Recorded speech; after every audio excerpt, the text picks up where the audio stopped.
Redline Radio LLC is proud to partner with Growing Wings Adult Services for the creation of our brand new state of the art production studio. Growing Wings Adult Services has been assisting adults with disabilities in the Northeast Ohio area for the past 5 years. For more information on how Lisa and the team at Growing Wings can assist your family, you can contact Lisa at 234 334 7547 today. Detroit Auto Parts is the official parts store of Red Line Radio LLC. They have two convenient locations on the east side. You can call 216-531-7373, or on the west side, call 216-398-7373. Mention Red Line Radio and receive 10% off your purchase. It's the official home and auto parts store of Red Line Radio LLC.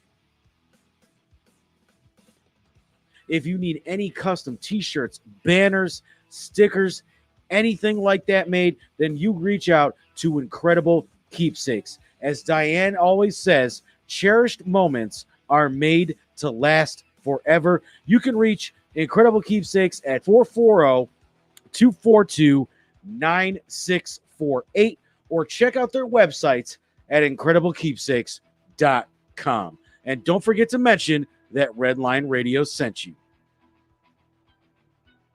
For all of our programming information, you can check us out on all social media platforms. You can listen to all of our great programming and live 24-hour music on the Redline Radio LLC app. You can find it on the Google Play Store, but you can also check us out at redlineradiolllc.com, where we are always live.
Cleveland, this is for you.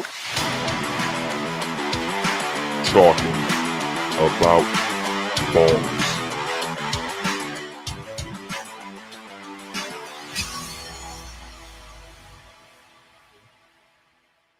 Guess what? Ladies and gentlemen, welcome to Talking About Balls. I am Justin George, joined as always by Kyle Price and Tim Buck2. Fellas, what's going on? I have a killer headache, but I would never miss this for the world.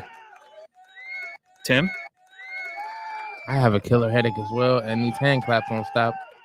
Well, hopefully these claps help your guys' headache. I'm sure that'll go well. I thought maybe we just kept on hitting the button. I honestly, I was... All I heard was this. Usually it shuts off when I hit the button. I was kind of hoping that was just going to play behind us all day. We just get a round of applause the entire show. We have a new back noise. It's just there clapping it goes. and laughing. Now you're going to get it stuck, Tim. Now it's just going to stay there. We have the happiest fans in the world. Everything we say, we get cheered. My ego will be so big by the time I leave today. I'd become numb to clapping and laughter. Speaking of clapping and laughter, ladies and gentlemen, if you want to join Talking About Balls next Wednesday night, here it is. Lucy's Seafood and Steakhouse, Shenanigans Pub in, what's the address? I don't remember the address. Is it on here? It's right on here. Geez. 2218 Broadview Road. I thought I had it memorized, but I was thinking of a different address. Everybody's got a headache. Are they contagious all of a sudden? Yes, Oh, actually. No. Kyle and Tim actually have headaches. Dave is just referring to Lee, I think. Boom. Well, I'm sorry. We had the under 30 seconds till we picked on Lee with the show start. So I can't help it. there. They write themselves. But honestly, next Wednesday, we are going to be live at Lucy's Seafood and Shenanigans Pub. We checked it out last night. It's going to be awesome. They have a stage. They have a sound system. They've got a ton of tables. They have pool tables. They've got a great bar. I can't wait. The Honestly. menu looks amazing too. I think Dave liked it. But yeah, the menu looks really good. I have it right here. I mean, they have appetizers, they've got seafood, they've got burgers, they've got pizza, they've got everything you can think of and more. Lobster mac and cheese is kind of eyeing me, but I also, it's kind of risky. I might get diarrhea before we go live, so I'll have to wait and eat Well, that if your afterwards. food starts eyeing you, you might not want to eat it. That's just my. I mean, it's seafood. If it's looking back at me, I don't care. I'll eat it. It's not the first thing. I mean, I eat oysters and shit like that, so that's nothing new. But yeah, we're really excited. Next Wednesday, cannot wait. Dave was up there with us yesterday. We took a look at it with Alexa, I believe her name was. One of the bartenders. She came up on her off day, showed us around. Place is awesome. I can't wait to do it. We'll be there live 7 to 9 next week. If you're a fan of the show, if you're not, if you want to come and heckle us, that's fine too. You can give it a shot because I'll roast you fuckers right out in the crowd. Test me. It's gonna be like 5 old men out there like watching us, and we're roasting these old dudes. Hey, I got to do it before their time's up. You know what I'm saying? All right. Back But in my yes, day, we didn't talk about balls. We just showed them. it was all legal back then. But yeah, check us out at Lucy's next Wednesday night. We cannot wait. I've been so excited to do a remote, and Dave hooked it up, so he will be there. He's gonna be hosting the night, if you will, if you want to call it that. It's like it's an event. I'm not considering it just a regular podcast episode for us. I'm considering it an actual like event. I think it's gonna be like really a excited. once a month thing now we're doing. So it's our show, and then next month be the other show that goes on Wednesdays, and then back and forth type scenario. Yeah, we're gonna see how it goes, Yep. and that's why we need to fill the place. So if you're watching do. this, if you're a fan of Redline at all, come support all the shows at Redline because we're not the only show that will be representing Redline at Lucy's. So come see us. The better reception that everybody gets for us, the more shows get an opportunity to do these. So She Vibes will be there. Yeah, thank you, Dave.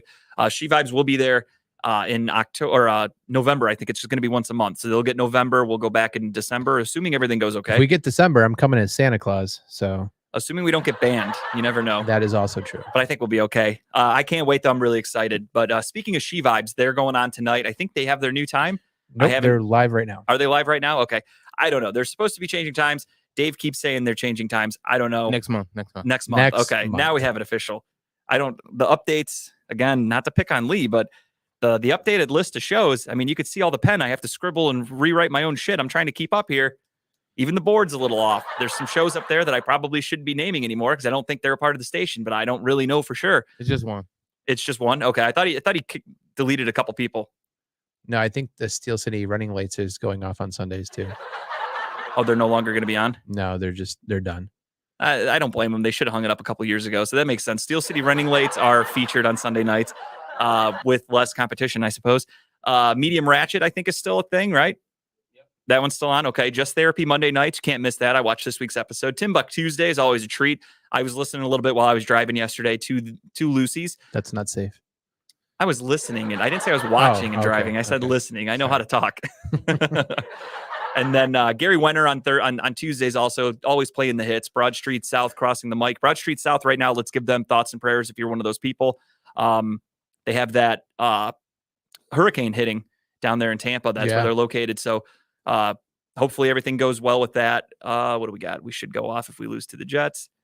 No, I mean, the Steelers are really bad. You just lost to the Browns. I mean, kind of embarrassingly. I mean, we shut Mitch Trubisky down. Not that that was saying much. Your claim to fame was a really nice catch by George Pickens that meant nothing. I mean, congrats. I don't know. Well, I Steelers. mean, Mitch threw for 200 first time this year. He's done that, so we That's didn't really true. shut him down. That's an offensive explosion for them. But anyway, continuing on with the show. She Vibes will be on their new time next month. And then on Thursdays, we have, of course, the Lex Vegas show. He is leading in for Club Pizzle. Club Pizzle was last month's show of the month at Redline Radio, so we're pretty excited to see what happens. And then Money's Crazy Soundtrack is on Thursdays. Money's Crazy Mind is on Friday nights, along with the Grapevine, of course, our friend of show, Grape. Hope he's doing well. I was just talking to him a little bit about Call of Duty. And then Saturdays we have Comedy and Cocktails with Jen. We've got 4th and 15 coming back. I think Ramel confirmed. Am I right? I'm not crazy. Yeah, Ramel confirmed that they're back this Saturday, so I'm excited to see them again. And then you have TMI rounding out the shows. Check them all out, honestly. Again, support Redline. Come to any event you can. Tim does comedy shows with Lex all the time and other guys from Redline. There's constant family aspect to Redline Radio. Everybody's pretty tight knit, so support. That's all you can do. It's free, costs nothing. Come to Lucy's, watch a show for free. Maybe grab a bite to eat, a couple drinks, whatever. But do it. Oh, they're switching days entirely. She Vibes. They're going to October 6th. That's still. It should be the 5th, right, Dave? Unless maybe they're off that night because we're 6th doing the is remote. Thursdays, yeah. Yeah, I don't know. Either way, we'll figure it out. But She Vibes is moving to a new time. We'll keep you updated with that once Lee does his job. That's all I can go off of. So I love fucking with Lee. I know how mad he gets. So I love it. I don't think Lee watches our show, so he never gets these jokes. Yeah, they'd probably go over his head anyway. But maybe Dave will tell him that we were talking shit and it'll get him excited. I don't know. But yeah, check out She Vibes. They will be okay. So it is the 5th, Wednesday the 5th. When we're at Lucy's, they start their new time at 8:30. So check them out. And with that, let's get into the show. Cleveland Guardians, division champions. We did not see it coming. This should have been a bold prediction in the beginning of the season. They were basically counted out by almost every national media reporter, anybody working in baseball, counted them out. What, Yeah, like Dave- Dave Telsley. 7.5% chance of winning their division, I think they had Something him at? like that. It was That's low. crazy. I mean, they had next to no chance. As you can see here, though, sorry, I had to take a sip. The camaraderie with this team, they're fun. They get along. They keep the locker room light. The dugout looks like course they're all they- just having a they're good time. pizza. Honestly, we have 16 rookies, I think, on the roster. We're the youngest Most team in baseball. rookies and youngest team in baseball. Yeah, it's crazy. Yeah. So I saw a thing today that we're the only team in history to win a division with 16 rookies or something like that. So we have the most rookies on a roster ever to win a division in baseball history. So kudos to Tito Francona. I mean, that's the Terry Francona magic. You have arguably one of the best managers of all time, or coaches, as Kyle would say. Coaches the team, coaches the players. Coach them up. One of the best managers in baseball history, truly, in Tito Francona. I mean, obviously, he turned around the Boston Red Sox many moons ago, came to Cleveland, and he's been consistently winning. I saw a stat yesterday that said we've only played 19 meaningless games in his tenure with the Cleveland Indians / Guardians, meaning there's only been 19 games played where we've been mathematically eliminated from the playoffs. So whether or not we make the playoffs is a different story. But being that competitive year in and year out with the lack of funding from the Dolans speaks volumes. Tito Francona, no question about it, should be the AL Manager of the Year. I would hope so. No questions asked, in my opinion. It's just insane the amount of times they've moved players from AAA up to majors, back down to AAA. And every time they move somebody up, that player's been productive for whatever games they were up here. Mhm. Like Nolan Jones. Nolan Jones came up here. He was here. He was competitive. He did well. And then the week after they moved him back down again. You know, they tried him out at first base. They tried him out, whatever. You know, it's like He'll probably spend most of the offseason learning to be a first baseman, Right. if I had to guess, because that's going to be his but I true like calling the if he wants to potential play. with him. You know, Yeah. it's going to He be came fun. up, he played corner outfield. He struggled a little bit. He started off really hot his first weekend or whatever in the majors. He was great. And then he eventually kind of got figured out by the opposing pitchers, wasn't able to be as productive. They sent him back down. Haven't heard from him since. I hope he pans out because I have an autographed bat from him in my basement. So I need him to be great. That would be fantastic. But he will not be on the playoff roster, I don't believe. Mm-mm. I think they're pretty well set. But again, 16 rookies. It's fucking insane. It's the 11th division championship for them, I believe. Uh, First is a Guardian, first for the 11th Guardians, is a team. yeah, but 11th overall, which may not seem like a lot at 11, but if you look at it, I think the number one team is like the Braves with 19 division championships. So most of all time, we're not that far off. I mean, obviously 8 seasons is quite a bit, but I think another stat was 16 or 17 times they've been to the playoffs in their entire existence, and then Mhm. 11 of them were because of the division championship. So yeah, I mean, if it's we go not to a- the playoffs, it's mostly because we win the division. We're Yeah. not a good wild card right. kind of team. And if we are, we don't usually play well in those either. And as it sits right now, I think I don't think it's going to change. But right now we're playing Seattle first series. Yeah, basically, I mean, Seattle's kind of tanking a little bit, but it's going to take a colossal tank for them to lose out for the Orioles, I think, are behind them. Mhm. But yeah, Seattle right now they're locked almost And what's a lock for the And playoffs. what's your confidence level with that game right now, or that series right now? Fucking none. No confidence at all. You guys know where I stand.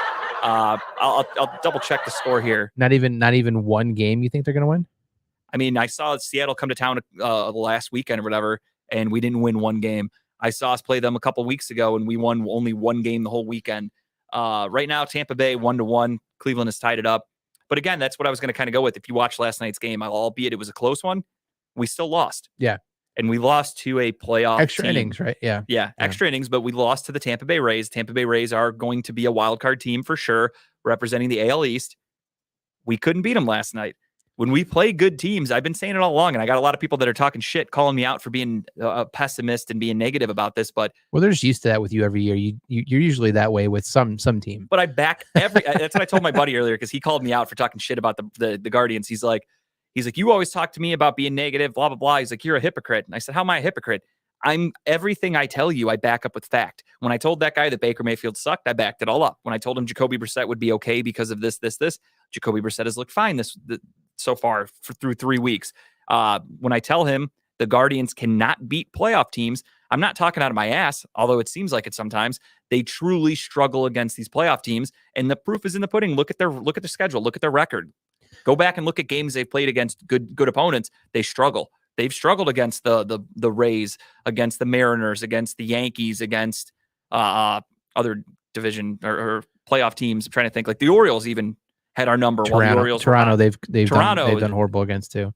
So it's just we're not good against good opponents. We're lucky that we're in the worst division in baseball. We took advantage of playing lesser opponents and beating up on the White Sox, beating up on the Twins and the Tigers and the Royals and shit like that. We have the worst division in baseball, arguably, that we just won. Yeah, kudos to the Guardians, but at the same time, I have yet to see any confidence in them in a playoff series. Personally, I love this team for the future, but for this year, not confident. Yeah, the last 15, 16 games they've played came at a great time for them to close out the year to get into the playoffs. I mean, they were playing against teams that have been out of it for a while now. Yeah, granted, the White Sox were still kind of in it for a little bit there, but after they lost that first game we played them, we ruined them. It killed them after that. So it's interesting because I'm on this page called The Real Fans of the Guardians or whatever, and people are on there like cheering and hooting and hollering about them making the playoffs and how they're going to go deep. And it's like nobody bothers to point out the division they're in.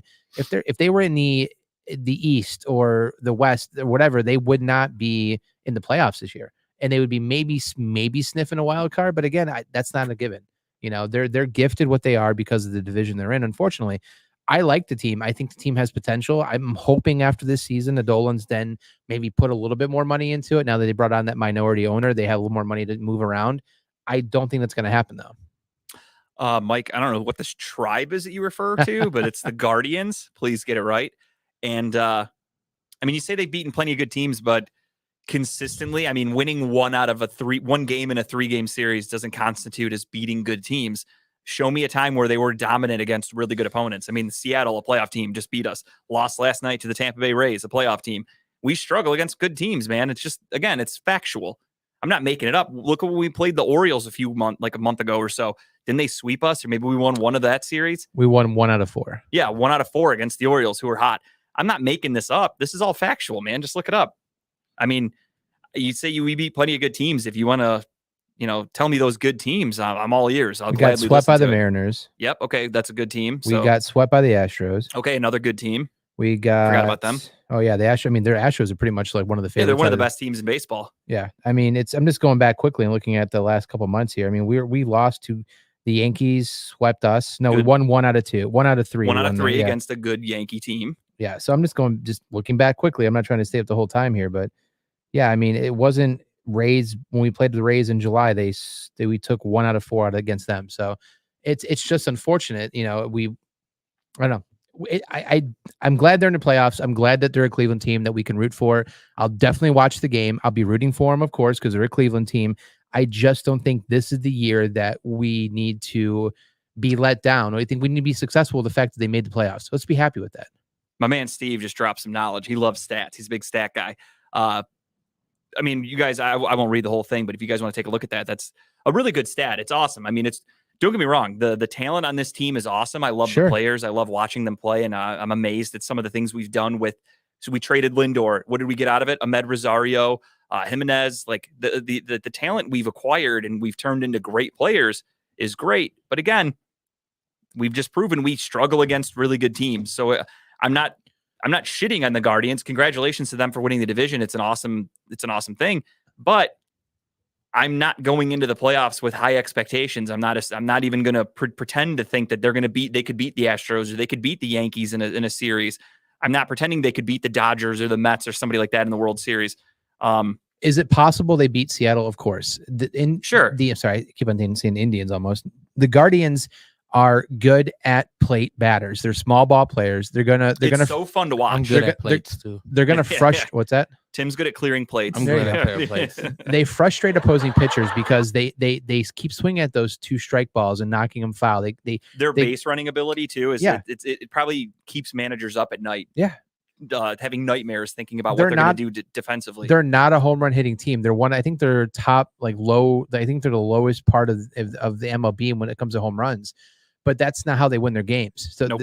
so yeah, they could sneak out a win in a series against Seattle. I just don't think they're built to take on a 7-game series against the Yankees or the Astros or any of those teams. I think in a 7-game series, pitching will win out, and we don't have the pitching to keep us going. Unfortunately, after our first 2 starting pitchers, we don't have much past that. No, I mean, we already set up the rotation to pretty much go. We're going with a 3-man rotation. It's going to be Bieber, McKenzie, and Cal Quantrill. And then we have a really good bullpen. I mean, that is tremendous in the playoffs. Your bullpen has to be dominant in the playoffs. Again, I'm not shitting on the Guardians. I'm just being No, factual. you're being a Nancy. That's fine. I can live with that. Again, I don't see them beating any of these good teams in a series, whether it's a 3-game series, a 7-game series, whatever. Excuse me, there's a burp. I just don't see it. Sorry.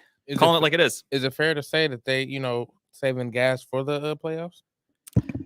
I kind of hope they didn't empty the tank leading up to the playoffs, if I'm being honest. They've been one of the hottest teams in baseball. And then obviously you're not going to win every game. So losing last night, I'm hoping is not a sign of things to come. And it's not something they're going to struggle in this series against the Rays. What they do in 2017, they won on a 22-game win streak, right? Yep. They kind of blew their load with that. And they did it in like September. Yeah. So yeah, it was over right before the Yeah. playoffs came. And then in the playoffs, And there was such high hopes for that team because we were coming off the World Series Yeah. appearance. Yeah. So we had high expectations. They had just added Edwin Encarnacion in that offseason. So it was a huge year, 2017. And they And let's pissed it not away. joke either. In that what 17 or 15? They were 7-game win streak, and they won 14 or 13 out of 15 games. There were a couple of those games that won extra innings. There were a couple of those games that were absolutely. hard fought that we didn't have it in the bag until the 8th inning. The team just So we showed weren't blowing the teams out here. Yeah. And we were competing. It was a competitive game against a team that's not that good. And that's with this year's team. I'll give them that all the credit in the world. How many times have they been kind of counted out of a game, and then the 8th Right. inning,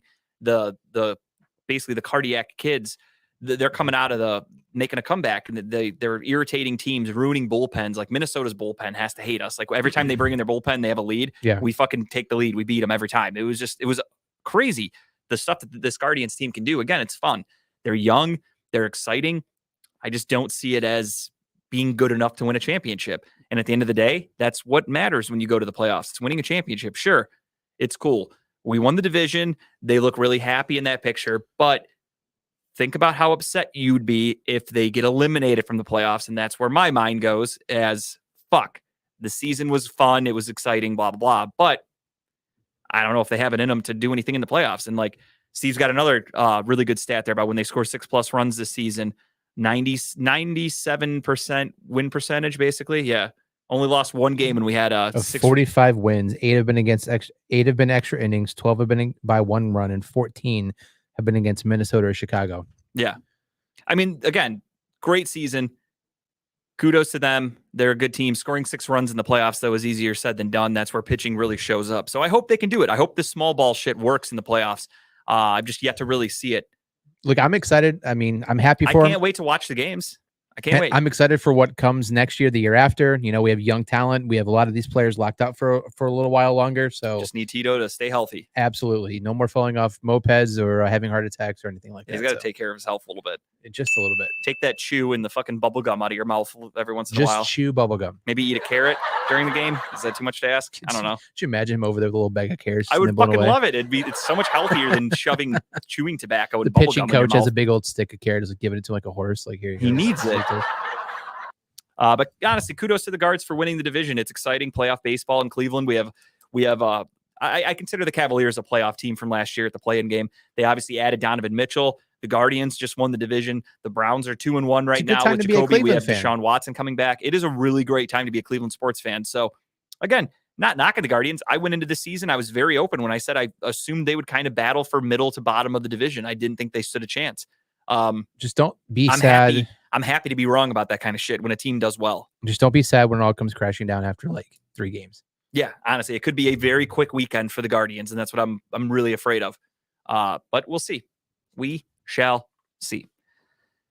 Speaking of things that can be over in a heartbeat, Myles Garrett decided to play Grand Theft Auto yesterday, leaving practice in Medina. And if Kyle can tilt his head a little bit to his left, that was Myles Garrett's car right there. Flipped in Medina. For those of you that are familiar with Northeast Ohio, I think it was Medina, right? Medina County. Medina I don't County. know where Medina. I don't know exactly where in the Medina County area it So was. the rumor was that he was leaving the facility, had a girl with him. First of all, hold on. You missed that great transition when I said crashing down. You could have slid right into the crash of Myles Garrett, by the way. Oh, did you say that? I did. Oh, I was honestly. We're usually on the same No, when I'm track getting ready here. to change subjects, I'm looking at my paper, checking stuff off. I didn't catch it. Anyway, honestly. sorry. Back to the topic. Did you Yeah, watch the it's- body cam footage of that, by the way? I did. Okay. I mean, I honestly, I'm first and foremost, happy everybody's okay, and there was Sure. a single car accident. The rumor was he was swerving to avoid it hitting a deer or an animal or whatever. Do you believe that? No. The one thing though is they were both buckled. I believe he was swerving to avoid something, but I also believe he was probably going way over 100 miles an hour. Oh, speed wise, okay. I was thinking you thought he was getting some road. Oh head or no! something. When I heard that both seatbelts were attached, then That's when I realized did like, he not probably believe wasn't. that. Unless, I mean, but it could then be again, getting handy. he's so big, like his dick could just be gigantic. Like That's true. they're in a tiny little car. That's true. If she looks over, she's already pretty much in like blowing range. So it And doesn't plus, take much. plus, it's not. I mean, you could take the seatbelt and He's put like it. hunched over because he's driving this little clown car. Basically, she literally just has to like turn around, and his dick's probably like right there. So We joked about it, but anything's possible. I mean, he could have been getting a little relief from the hand. She's doing stick shift while he's driving. or maybe stick he's such shift. a fan of Tommy Lee's sex tape, he was steering his Porsche with his dick. That would be His impressive. dick doesn't have a driver's license. No, it wouldn't be impressive because look how it ended up. That would not be impressive. I think at the all. only reason he walked away, I would say 90% unscathed from this, is the fact that he is so goddamn big and that he had nowhere to go. So his body just rolled with the car. That's Like, really what I his think. body too. was the car. Honestly, yeah, like his shoulder was just against the door, like his body was against, Yeah. like his head was against the roof. He Everything became just one stayed with put. the car when that thing rolled. He was healthy. He came out okay. I mean, the rumor is just some scratches. So I don't know if you saw this. On my way here, I got sent an article from a buddy of mine that they were talking about. He's had multiple speeding violations over the last couple of Mhm. years. Just last year alone, he had, I think, 4 in Medina County. A couple doing like 120 and a 65, a 70. Let's see, 100 miles in a 65, a 77 and a 45. He's been cited. He's paid multiple violations. So, and in this car that he drove in this accident was in. So he is not a stranger to the speed. He needs to get that shit figured out. It's one thing to where he likes to go play rec basketball with people. That's all well Sure. and good. It's risky because you could still get hurt, dangerous. Driving 100-something miles an hour, not only are you risking your own life, because obviously, luckily, this was a one-car accident. But imagine if there was a car on the other side of Yeah. the road and he lost control like that. You're not only risking going to jail now and losing your whole NFL career, even if you're healthy, because you could potentially kill somebody because you're driving reckless. So he's got to get that shit figured out. That body cam footage was kind of funny where he like the cops are all paying attention to him and like the poor woman's like over on the side, like I laying know down. she's just laying there. She's She looks like a corpse, and the cops are like, "Sir, are you going to be okay for Sunday?" And They're like, Miles, do you want to walk to the ambulance? Are you okay? And like he gets up and walks away and the girl's just laying on the grass over there. and like honestly, this is things that like people don't want to talk about because it's not a great thought. Yeah. But I don't know his situation with women. Does he have like a girlfriend? Is he married? Who's this girl that he was with? Is this somebody he's just dating? Was he cheating on somebody with her? Because that's not only maybe he's healthy. Maybe he plays Sunday. We don't know yet. They said he'll be at the facility tomorrow. Yeah. They're not ruling him in or out yet. But that's the other thing though. I don't know his situation. I've never heard of him. I Because- just know that he's smart, likes dinosaurs, and he wrecks quarterbacks. I wouldn't say smart if he drives like this. well, I mean, My it's- worry is that at home, maybe this news is going to fuck up his psyche. If he's cheating on somebody, it's going to ruin his home life. That happened to the pitcher that had the fake name, Foster Carmona. poor The guy. morning of a playoff game, Poor somebody guy. called in and ratted him out for cheating on somebody, and we played against Boston perfectly that night, timed, by and the he way. got it. He got destroyed, and he's never been the same since. And everybody blamed that call ruining his life because he got outed for cheating on his wife or something like that. Obviously, finding out later that he was lying about his entire identity was a little bit worse, but he was never the same after that. Yeah, it's a good question. I don't know his. It's just something to his think situation. about. You know, it's honestly my first thought was, is he married and who's this woman? Because they're saying it's an unidentified woman. Like, who is this? Was he driving around with some broad? I feel like we could get lost on a Reddit thread and find this answer. We need Conspiracy Carl to do some research. We do need. I will call him up if he answers my call. He never really talks to me much, but I'll see if he can answer that question. We'll find out. But something to think about.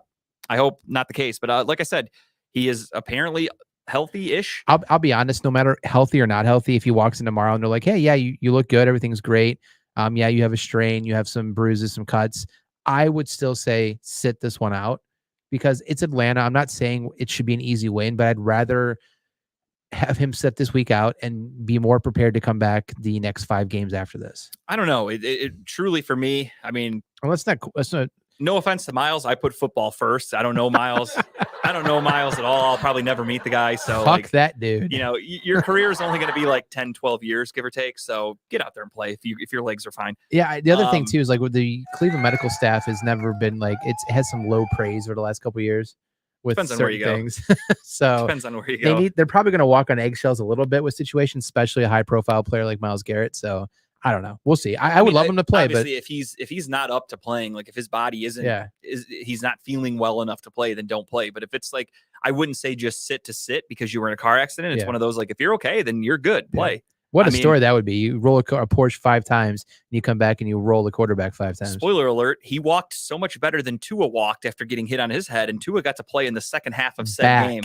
Yeah, but it was a back injury, as Mike McDaniel said. Yeah, I've never hit my back and got up and like fell down like I didn't know the fuck I was at. But yeah, unless his spinal cord was broken, because that's how he fucking walked. He literally was shaking and then he just collapsed over. Poor lineman's like controlling a doll trying to move Tua over to the sideline. He's like controlling him. The Dolphins bring him back in in 20 minutes after halftime. They're like, no, he's good. Just a back thing. Like Mike Tyson. I broke my back. It looked worse than that. Spinal. And he hit the back and said literally really collapsed hard. Yeah. And then again, the Dolphins are being investigated for lying about his injury because they were like, no, he cleared concussion protocol. He's just fine. Yeah, it's all back in what do you say? Back in something else. Back something pain and something else they're calling it. I don't remember. Spinal. Yeah. So if Myles Garrett if Tua can come in after that concussion he got and Myles Garrett didn't suffer any head injuries, good to go. Play on Sunday. I can't lose to the Falcons. We've already lost to the Jets. That's enough. We lost to enough shitty teams. I don't know. Falcons looking pretty decent now.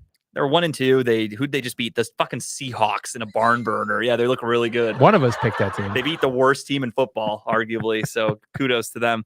But yeah, we'll see. I say Myles should play, and he owes it to everybody for driving like a fucking dick. You owe it to the city of Cleveland to get out there and play. I hope somebody drove by and saw him and booed him and said, "Sir, you can't park there," and just kept on going. I hope somebody just drove by and said, "Learn to drive, asshole." Just nice and calm. Don't punch him or anything like that.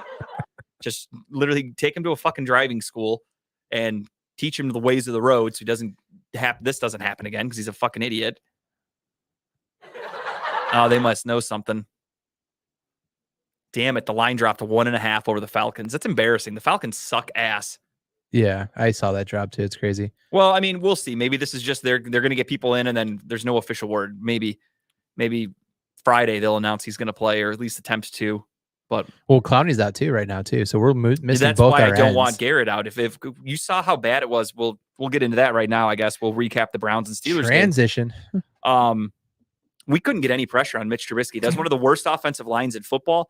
We couldn't get any pressure on him because Clowney was out. They were just triple teaming Myles Garrett. Nobody else on the team was worth a fuck on defense on Thursday night. A lot of missed calls too on Garrett. If you saw those replays, that dude was getting held more than. Oh, sure. But they're not going to call it every time. It's one of those things where there's more than likely a hold on every single snap.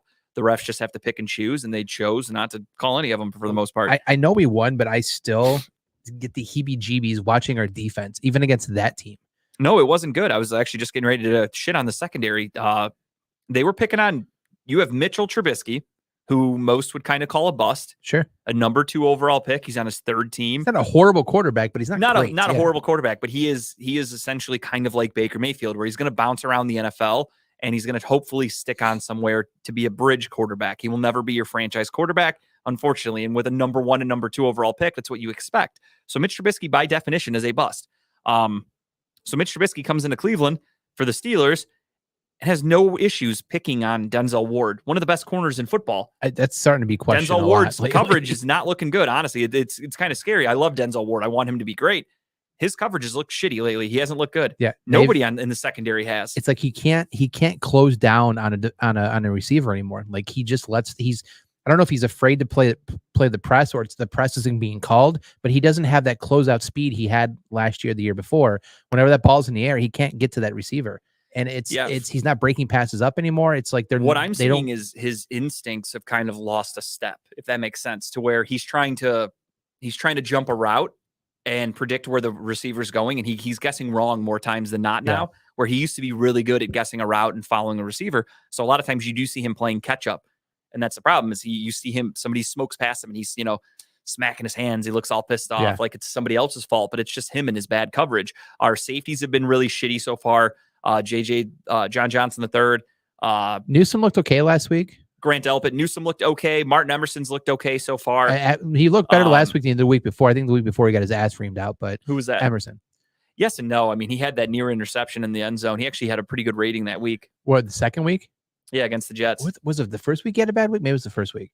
I just know that that he didn't have like the great, and they were talking about how like they really kind of pulled him to the side and kind of went over everything. It might have been after week 1. I mean, week 2, don't get me wrong, the entire secondary should be embarrassed after what we did to the Jets. Yeah. I just remember Emerson a few times played really well against Garrett Wilson. And then on Garrett Wilson's touchdowns, I don't think Emerson was the one covering him on at least one of them. But overall, our secondary was supposed to be our strong suit, and it's so far our weakest part. Defensively, we took a lot of injuries. Yeah, we lost Anthony Walker for the season. JOK left the game with a groin injury. I haven't really heard anything from that. We were without Jadeveon Clowney. Now you have Myles Garrett, who was already coming off of a neck injury that he suffered against the Jets, gets in a car accident because he drives like a fucking idiot, and he might not be able to play this week against the Falcons. So our defense could be without Clowney, Anthony Walker, JOK, and Myles Garrett. Even though it's against the Falcons, I think that might be too much to overcome on defense. Did you watch the replay of the Steeler going on the back of Anthony Walker? Did you think that was dirty? 100%. That was, and I'm not just saying that because it's a Steeler. You have a guy that's down on the ground, face down. He wasn't moving. I won't even say clearly in pain because he wasn't moving. So you have a guy that's laying flat, could have potentially had like a neck injury, and now he's paralyzed. And this fat piece of shit on the Steelers jumps on his back. For what reason? That to me, that should be an illegal move, because there is a thing called an illegal block in the back. And I get it. He was laying on the ground, but that guy dropped on his back. Is that not an illegal block in the back by definition? Yes, but it wasn't called. Right. And I think they were talking about him for an ineligible man downfield. They were not saying for that, a late hit. Yeah. Nothing. Walker wasn't moving because he knew he was hurt. He was just trying to avoid like moving around. Oh, of course. our top players, except for Chubb, let's knock on wood that nothing happens to him in the next 48 hours or whatever. But yeah, that's going to be hard. I mean, again, you can lose a couple guys. I think we could get away with Anthony Walker being gone. I think Jacob Phillips played really well. But losing those guys, it's you're not recovering from that. We had no pass rush without Clowney, and that was with Myles Garrett. Now, if we take out Myles Garrett, Marcus Mariota is going to do whatever the fuck he wants, because the problem with Mariota is he's a mobile quarterback. Mitch Trubisky has cement in his shoes. He wasn't going anywhere. You have Marcus Mariota, who's going to run around. They have Cordero Patterson, who's good. Our linebackers, without good. JOK, I think he's number 2 in the league in rushing right now. Who the fuck's going to cover Kyle Pitts? Pitts? I'm worried about Pitts, but I'm worried about the other guy too, Drake London. Well, I'm talking more so about who our linebackers would have to cover with Pitts. What linebackers? Exactly. Without no Walker, no JOK, we have to cover a tight end, and then we also have to have somebody spying on Mariota. We sign any bums off the street to bring in this week to start, or they brought a couple guys up from the practice squad or whatever, but nobody of significance. You're not tipping your hand for who you're picking for Sunday, are you? I don't know yet, honestly. It's a 50-50 toss. The more we talk, it's like the pendulum swinging the other direction. I mean, we won't know by the end of the show if Myles Garrett's going to play. I will say right away, with an asterisk next to it all, there are going to be a couple of picks, especially just teasing here. The Dolphins-Bengals game tomorrow night. With no word on Tua, as far as I know, I haven't seen anything if he's playing for sure or not. But that's going to be something that to keep an eye on. We're going to make our picks based on everybody being healthy. And if, last minute things change, we will pick and have to change our picks, which we did. We agreed upon that. So a couple of the things I liked about Thursday's game, I know we're talking about the bad things that happened. A couple of things I loved was Jacoby, 2 weeks in a row, looking great, making smart plays, great passes, moving the ball down the field. Finally, Njoku involved. I think at 8 catches, 90 some yards. I think a touchdown too, right? Yeah, touchdown. I'm glad that we got him involved finally. Chubb doing Chubb things. I think at 124 yards rushing. I mean, he just knows where to fucking go with the ball, and he's hard to stop. And Amari, another 100-yard receiving game for Amari. That's what, 3 weeks in a row now? Yeah, I mean, truthfully, I have That's no insane. no issues at all with anything on the offense. We're No, and rolling in with It's weird to us right now saying that, because before the season started, our conversation was the defense is going to keep us in these games and win these games. Offense just has to do the right things to get by. Now it's the offense is carrying these games, and our defense is doing enough to possibly lose it for us. I mean, what I'm hoping for is the pendulum swings as soon as we get past the Atlanta Falcons. I mean, obviously, I want it to start this weekend. If the defense wants to come out and dominate, I'm all for it. I'm not saying wait. But the schedule gets presumably tougher. Presumably. It's been a weird fucking season. And we'll talk about that when we do the week 3 recap, which we might as well. Let's just get into it. The week 3 recap here. In 2 weeks, well, technically about a week and a half, the Browns play the Chargers in week 5. Justin Herbert's banged up. He's literally getting like cortisone shots or whatever, rib injections, so he can withstand the pain of his broken ribs and play in a full football game. And when he tried to play, he got his ass handed to him by the Jacksonville Jaguars on Sunday. That's a game on the schedule before the season started. We both marked as an L, probably. Yeah. And then on top of that, they've lost Rashawn Slater. Yep. They're starting left tackle, torn bicep, I believe, out for the year. Yeah. Joey Bosa, he's undergoing a groin surgery that's going to put him out for about half the season. Mm-hmm. So there's a potential that we're facing the Chargers, and we're facing Chase Daniels, who's their backup. Yep. We're facing, I don't even know who their fucking backup defensive end and left tackle are, but we're facing multiple backups at extremely important positions that could be huge. And then you fast forward to week 6, not looking too far ahead, but Mac Jones, he got hurt this week at the very end of the Ravens game, literally the last play of the game, if I'm not mistaken. He pulled up limping. Brian Hoyer homecoming game. Couldn't put any pressure on his leg. And yeah, now they announced he's got a high ankle sprain. He's going to miss a few weeks at least. That means Axel Hoyer. That's the story of the town, as everyone found out Brian Hoyer's real name is Axel. But the talk of the town, is of course a homecoming for Brian Hoyer. He will be facing the Cleveland Browns more than likely, assuming he gets through this week healthy and next week. So 2 games that we probably would mark as a loss just got a potential a little bit easier. Potentially, yeah. I mean, but that's the biggest thing is Brian Hoyer. Brian Hoyer sucks, by the way. Jose. Hoyer the Destroyer. he destroyed our franchise by people thinking he was good. I think that's what he means by that. No, I'm just kidding. Oh yeah, I hope so. And hey, I was as wrong as anybody. I'll admit it about Johnny Manziel, but Brian Hoyer fucking sucked. He was not a good quarterback. We were winning in spite of Brian Hoyer, so let's not give him any credit.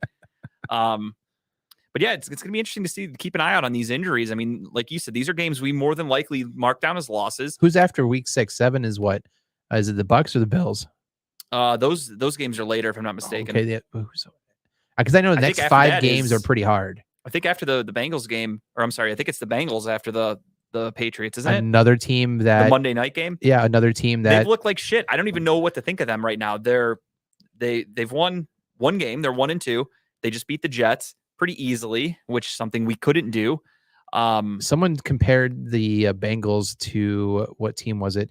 Where the clipboard basically just states, go out there and do something, Joe Burrow, go out there and make a play. That's it. There's no actual plays, because Taylor's not a great coach.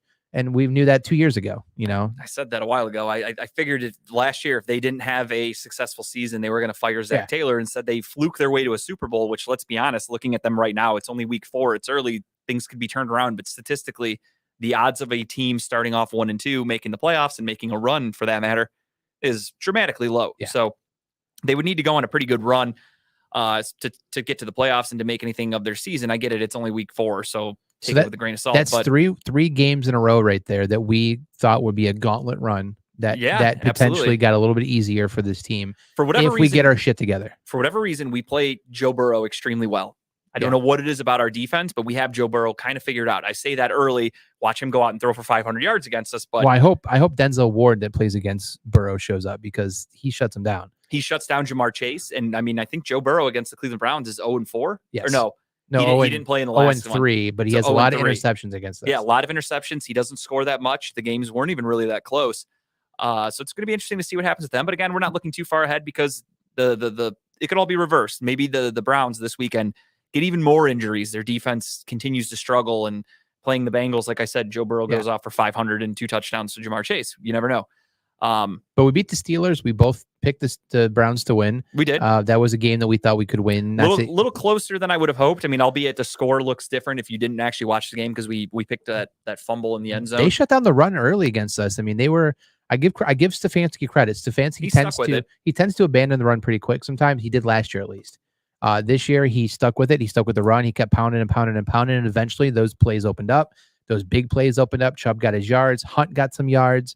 But that's the thing. You're running a playbook with what you have, and I'm sorry. Anytime Jacoby's dropping back, he's making the right decision. You know, and he's a smart. That run. He's a very smart veteran opening quarterback for sure. He's going to make the right decision. He's going to play a little. There's going to be times where he's going to miss throws where you're going to get mad about it, but he's just being cautious. He's going to take a sack before he risks throwing an interception. Sure. He might throw the ball away instead of trying to force something that you might see on your TV and think, oh, he could have made that if he hit this guy. Maybe he doesn't see it. He doesn't trust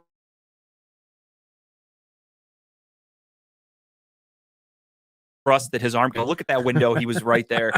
Maybe Jacoby sees it differently. And Jacoby understands. Again, he knows himself better than anybody. He knows his arm strength. Maybe he can't throw a ball across the field on a fucking rope to somebody, and he knows it'll get picked. He's not risking it. He's just smart. He's a savvy veteran quarterback who cannot be stopped when it's a third or fourth down and short. Yeah. I learned that on Amazon Prime watching that game on Thursday night. I didn't get to watch it on Amazon Prime, unfortunately. Oh, you didn't? No, because I watch it at the bowling alley. Oh, yeah. That was a good game. Happy to see the Browns beat the Steelers. It felt weird, though. I said it going into it last week, though, that the rivalry doesn't feel as intense because everything's new. Yeah, it's not Baker's now gone. It's Jacoby Brissett, who's never been a member of the Browns, not part of this rivalry. It's Mitch Trubisky, who's actually from Cleveland, facing the Cleveland Browns for the Pittsburgh Steelers. Kind of a weird thing, but it's not Ben Roethlisberger. It's just not a rivalry anymore. TJ Watt wasn't even in the game. So, I mean, I'll take the win. Don't get me wrong. I'm not mad about it at all. Fuck those Steelers and fuck their fans. And the one tooth they all share together. Yeah, bitch. Fucking hate the Steelers. Now I'm starting to it's turning into a rivalry again. I'm getting all amped up. I'm charged up now for the Steelers. Fuck them. Happy to win, though. Great win for the Browns. And then week 3, as Kyle said, was a fucking doozy with Justin Herbert playing hurt, losing to the Jaguars. The Texans lose a tight one to the Bears. That was a fun game to watch. That was a good one. The Titans hang on to beat the 0-3 Las Vegas Raiders. Who saw this coming last time? Josh McDaniels was the head coach. He started off 8-0. Now he's 0-3. Maybe he goes 0-8. What is going on in Vegas? That team is good. I mean, on paper, it's a good team. They were a playoff team a year ago. They have in the middle of controversy with firing of John Gruden because of his emails, and then getting an interim head coach. They courageously win a bunch of games. They make a wild card spot at the end of the season. They play the Bengals well, and they got a couple shitty calls against them in that playoff game. They could have won that game on the road. And then they get Josh McDaniels, and you think you have an offensive guru. You have a Super Bowl champion offensive coordinator with Tom Brady and the Patriots. This guy's going to fucking dominate. You're bringing in the best receiver in the game. You trade for Devontae Adams, who has a great rapport with Derek Carr. They were college roommates, college teammates. Now the man can't even get a fucking ball thrown to him sometimes. I mean, he gets a touchdown. He's had a touchdown in every game so far. But I mean, he's not getting these stats you're used to out of Evan Adams. And that's something that I think everybody should have understood. You're not getting those stats. Don't get me wrong. Devontae Adams is a great wide receiver, but he's also kind of made that great because of Aaron Rodgers. Sure. You're not getting Devontae Adams and Aaron Rodgers numbers when he's playing with Derek Carr. Derek Carr is a good quarterback, but he's not an elite quarterback. But the Raiders have to be due for a win, right? They just have to be. You'll find out if we think so later. So the Titans hold on to that one. Surprising when the Colts get their first win of the season, beating the Chiefs. That made me laugh because we talked about how bad the Colts were last week. And I can't believe how well they played, but that also I can't believe how bad the Chiefs played. If I'm not mistaken, I think I said Chiefs by 1 million last week, and then they ended up fucking losing outright. You missed it by a couple points. But yeah, I mean, it was just a very ugly game. And then you saw the little rift between Eric Bieniemy and which Patrick Mahomes came out afterwards and he said he's nothing. I mean, it's all visual though. You look at it. Moment. Yeah, you look at it, you're like, oh, here we go, And you don't know their relationship behind the scenes. Maybe behind the scenes they're really close. So that's why he's okay with yelling at him like that. Like they get heated together, but they're good friends. And like they make it work. They've won a Super Bowl. Patrick Mahomes has an MVP. They're doing something right in Kansas City. So if it takes a little bit of yelling, I'm all for it. They said they lost one possession each game. Yeah. The Raiders. Yeah. They can't close out. They did. The first game of the season, they were pretty competitive against the Chargers. They made a little bit of a comeback. And then the next week, they were blowing out the Cardinals, pissed that away, lost at the last minute. And then this week against Titans, I really didn't watch too much of it, but it looks like it was a close game. So yeah, they're losing every game by one possession. Henry got his legs back this week too, which Thank God I had him in a fantasy league, so I needed that. He's had a very interesting year. Baker got a win. Kinda. I mean, the Panthers got to win. Baker didn't do shit. Baker is still statistically, this is just facts, the 33rd ranked quarterback in the NFL. Mind you, there are 32 teams.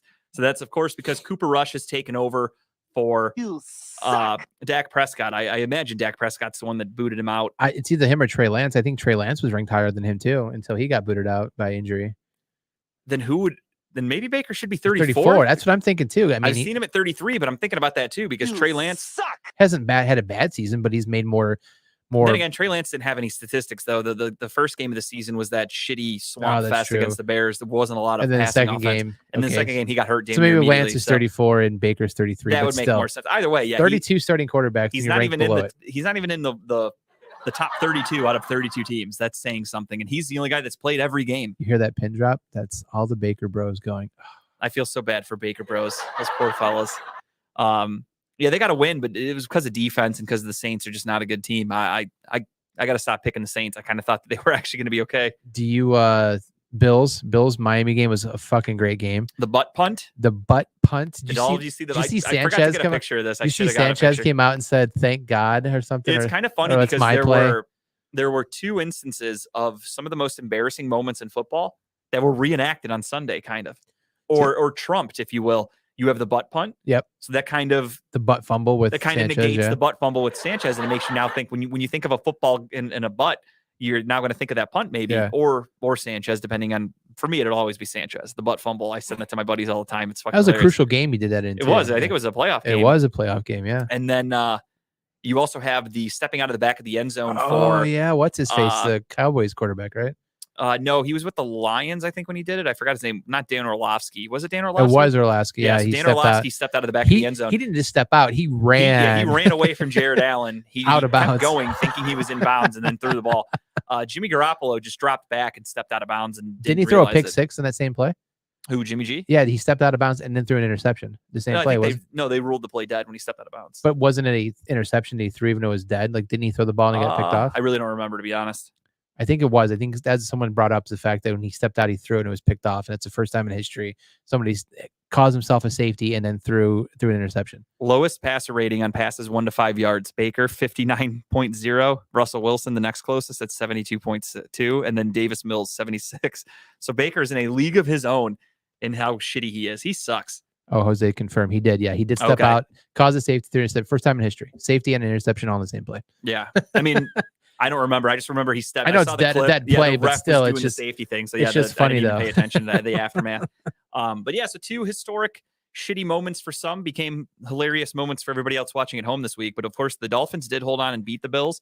Did they beat the Bills or did the Bills beat themselves? A little bit of both. Obviously, you saw Ken Dorsey go lose his mind and smash his tablet and all that shit. He was pissed, which I don't blame him. I'd feel the same way if they fucked up and lost a game like that. Microsoft tablets are not doing well this season. No, it also, it's not really good for their product endorsement because you can see that they're very easy to break. So Brady broke 2 in one game, I believe. Yeah, Brady broke 2 last week. You got Ken Dorsey beating the fuck out of one, which I don't know. Ken Dorsey's kind of a string bean. He doesn't have a lot of muscle. That last drive really was questionable by, I don't know what they were doing that last drive. I mean, they couldn't even get just together. Inexperience. The big problem was the guy didn't get out of bounds when they were supposed to. You're supposed to, if you have to eat or lose a couple yards to make sure you get out of bounds, that's okay. Don't try to get an extra yard and make the clock run when you can get out of bounds and stop it. And that's why Dorsey was so fucking mad because they couldn't get that last play off. Yeah. Just poor clock management. That's what coaches are getting so pissed off about. That's what Nathaniel Hackett, the Broncos had to hire a special assistant just to watch the clock, time management.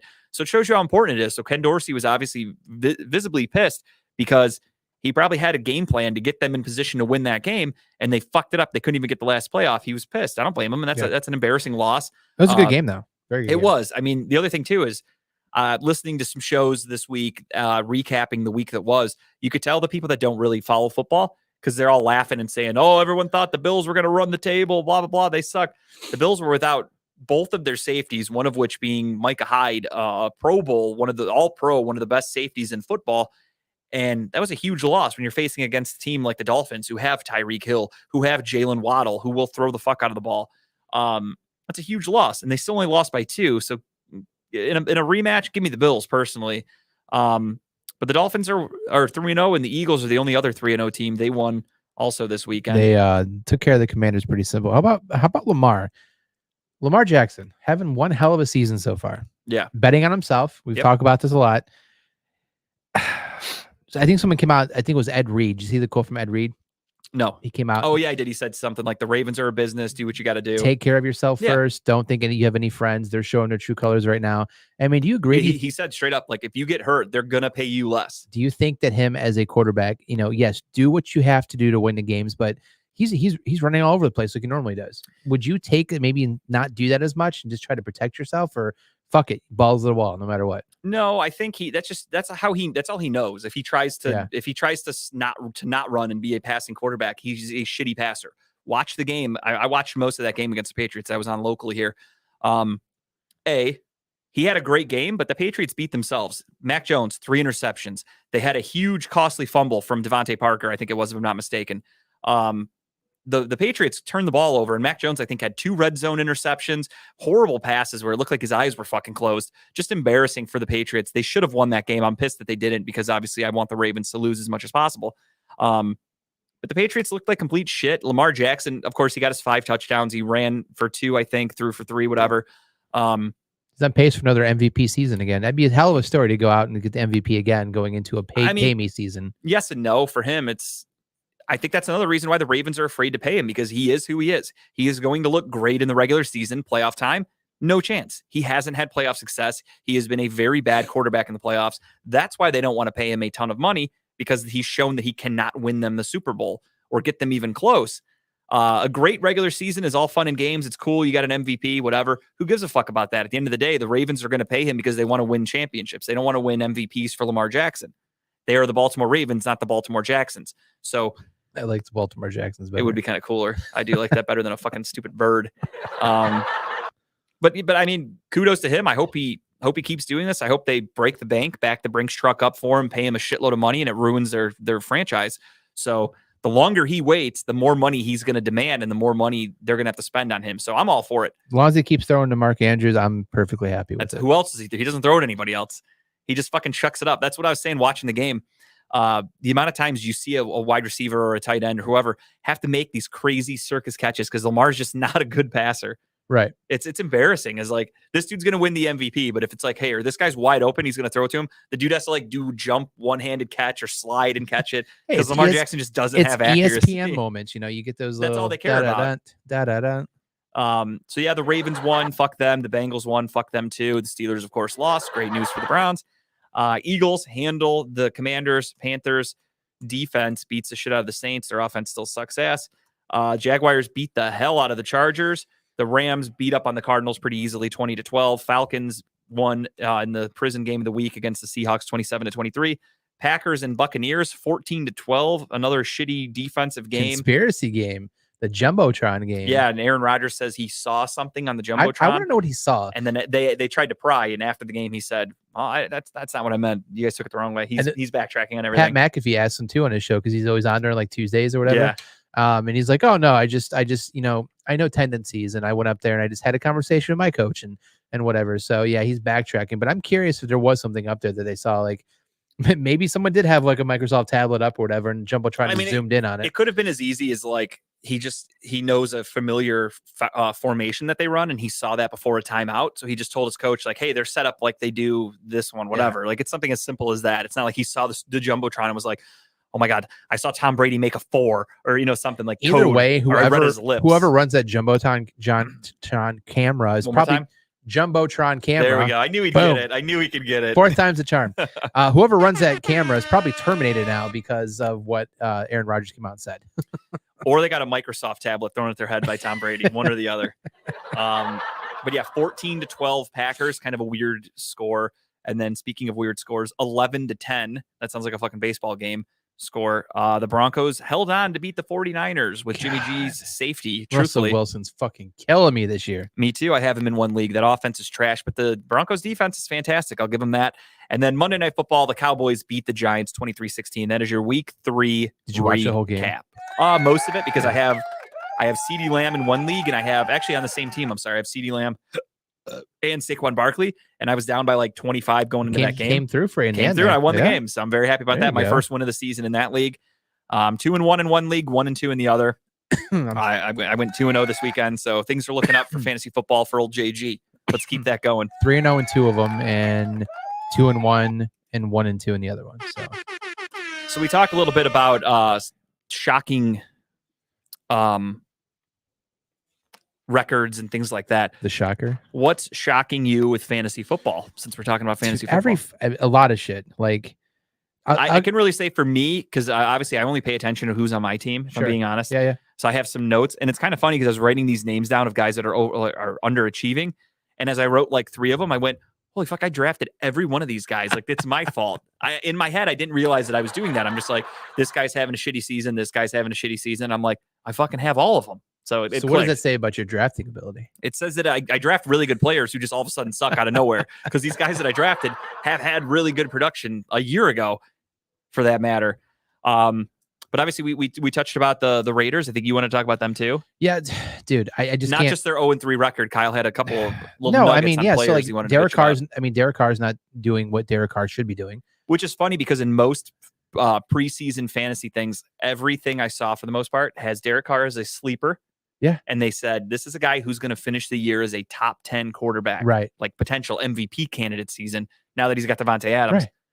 not so fast. Yeah. So I've never seen an MVP get an award after going he's 2-15 or whatever. He's not doing. Not saying doing what he's supposed to. Like I'm in his ear, telling him what he fucking needs to do. Maybe he needs that. He's not performing to his typical standard or what he should be doing this year with that offense he has.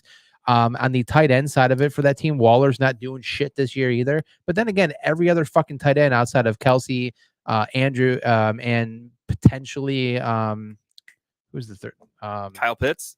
Not Pitts. No. Who am I thinking of? There's another receiver, nice tight end. George Kittle's been hurt. So I'm no, not the dude out counting him. of Philly, Goldberg. Oh, Dallas Goedert. Yeah, so Goddard. Sorry. So those 3 are potentially your best tight ends fantasy wise right now. Everyone else is shit in the bed though. Like, Yeah, it's not going great. I mean, I know my neighbor came over the other day and was telling me that he picked up David Njoku on a whim and started him against the Steelers. And good start. that kind of worked out. But I mean, that's 1 week out of 3 where David Njoku has a worthwhile week. So yeah, tight ends, they're hard to come by. I have Kyle Pitts in one league. The other league, I have Travis Kelce. So for me, I'm set. I don't have to worry I about it. drafted Andrews and Kelsey back to back in my one league, and they start every week. One's in the flex, one's in the tight end. In the one league, I have him. We're only allowed to start one tight end. You're not allowed to start one in the flex. Oh, the flex has receiver, running back, tight end That's it. option. So Yeah, mine has no tight end options. That's why when I got Kelsey, I didn't have to draft another tight end. I was done. So on the good side, my one surprise this year, and we talked about it before we went on air, is Trevor Lawrence. I mean, Yeah. he's someone you could probably still pick up right now. He's who's a guy probably that in the waiver wire, and by- he's going to do well for you. by being under Urban Meyer's care last year kind of made you think, did Urban Meyer ruin this kid for good? Yeah. Is this just who he is as a quarterback? He was the number 1 overall pick and he looked like shit, but the whole team looked like shit. Urban Meyer clearly obviously got fired halfway through the season. That's a funny stat that what's his face? Doug Peterson, the head coach. He's tied for the 5th winning coach. this He's season. already tied for 5th winningest coach in Jaguars history with Urban Meyer. So congratulations to them. It's a hell of a record to tie. And the other one, back-to-back years. the other one I put down here for 2 bad, well, actually one more bad, one more good, is Joe Mixon. Horrible, not doing shit this year. Yeah, he needs to punch a white woman. I think that's what gets him going. Maybe that'll recharge the batteries. And then for him. obviously the other surprise, I think it's because of his receivers, is Tua. Tua's having a hell of a fucking year. He is. He's looking great. But I mean, that again, like I didn't see this happening because adding Tyreek Hill as a speed threat, I kind of thought Tua doesn't have that kind of arm. Patrick Mahomes can. I mean, Tua's got the mobility to extend plays, kind of like Patrick Mahomes, but he's not anywhere near the quarterback, Yeah. Patrick Mahomes. But he's making it work down there in Miami. Will he remember his name when he wakes up? Probably not, because it's hard as fuck to say. Most back injuries, you lose your memory. And now so. he's concussed, so it's going to be interesting to see what happens with him. But yeah, no, he's having a surprising year. I wrote a couple names down here Yeah. too. Do you have any more really quick? Oh, the other one I was going to mention is Jerry Judy. I can't fucking. I mean, you would think with Russell Wilson as your goddamn quarterback, Anybody in the Denver offense you're complaining about. it's just fucking annoys me. That's the last person I wrote down. But yeah, go ahead. So I have that too. I have Russell Wilson, who I drafted in one of my leagues because I thought Russell Wilson still looked like an MVP candidate at times with Seattle over the last couple of years. And they didn't really have a great team. They had Tyler Lockett, DK Metcalf. That's about it offensively. But he put up numbers. You know? He put up numbers. So I'm saying he had MVP caliber looking seasons, if you will. And then he goes to Denver with Jerry Jeudy, with Cortland Sutton, with Melvin Gordon, with Javonte Williams. He's got this great offense. And I'm thinking, holy shit, Russell Wilson might like be an MVP legitimate. Like Denver's going to be no joke. They kind of suck. They're 2-1, but they're a shitty 2-1. Russell Wilson has done fucking nothing in terms of fantasy. And even in terms of just stats for himself, he's looked like complete shit. Another guy I wrote down here is Cam Akers. He's been a ghost for the Chargers. Another guy that for the Rams. I'm sorry. Another guy that I drafted in one of my leagues. I remember after week 1, everyone's like, "Where's Cam and Akers?" It's not getting much better. Basically, he gets called out by Sean McVay. He told that he needs to like be more prepared for game day, etc. He was kind of punished week 1. Last week, I think he got 8 carries or something like that. Like he's still not blowing up the stat sheet, and they won 20-12 against the Cardinals, and they had a lead for most of the game. They could have relied on the run game to seal it. Cam Akers still didn't get those touches. That's not a good sign. He got drafted high. Most leagues, he's probably going what, second, third round. Yeah, I think I took him in the second or third round myself. And that's the thing. It's like that. It's a wasted pick. You're like, and fuck. Then another guy that I took probably in like the 5th or 6th round, maybe earlier, whatever. I don't remember. I have to go back and look. DJ Moore for the Panthers. It's funny because when I drafted him, my buddies in that league know my stance on Baker, and he texts me right away, my buddy Paul, and he's like, wow, you think Baker's going to come to life? And I'm like, no, I'm just banking on Sam Darnold starting. This is before Darnold got hurt and all that. But he called it out right away. He's like, wow, you're drafting a guy with Baker. Like he's going to suck. And I was like, you know what? My thought process was Baker in Cleveland, even when we were losing with Freddie Kitchens, he'd get some yards. He'd complete some passes. So I thought if anybody, he's going to hit DJ Moore. He'll get his yards. Like they might suck. They'll lose. Baker's going to throw interceptions, but DJ Moore will get his yards. And his week touches. 1, you were happy. He had his yards. He had a touchdown in the yard. Yeah. Too bad they don't play the Browns secondary every week because things have not looked good for them. And the entire Carolina team belongs in the trash. And when you can't get something out of your trash, do you know who you call, Kyle? Who do you call? Fitz Trash Bin LLC. And here we go with fire transitions. You like that? Again. I didn't want to tell you that I was doing it. That's why I wanted to make sure you got all yours out before I started. You always sneak this shit in on me, but that's what I do. But yeah, Fitz Trash Bin Cleaning LLC. They clean around the North Ridgeville area, if I'm not mistaken. You've had them to your house. They have been to my house. They're do a great official job. hotline sponsor of Studio Number 2. If you need to see the number, Tim's had it up there. I think I haven't really paid attention, if I'm being honest. Fitz Trash Bin Cleaning and Pressure Washing are the locally owned, eco-friendly trash bin cleaning service in Northwest Ohio, serving North Ridgeville and surrounding areas. You can reach Fitz Trash Bin Cleaning LLC at 440-752-1533 or at ftbcusa.com. Mention Redline Radio and get 10% off your first purchase. So, some people don't put their food in the trash when they're eating. They just think they can shove it down the drain, turn on the garbage disposal.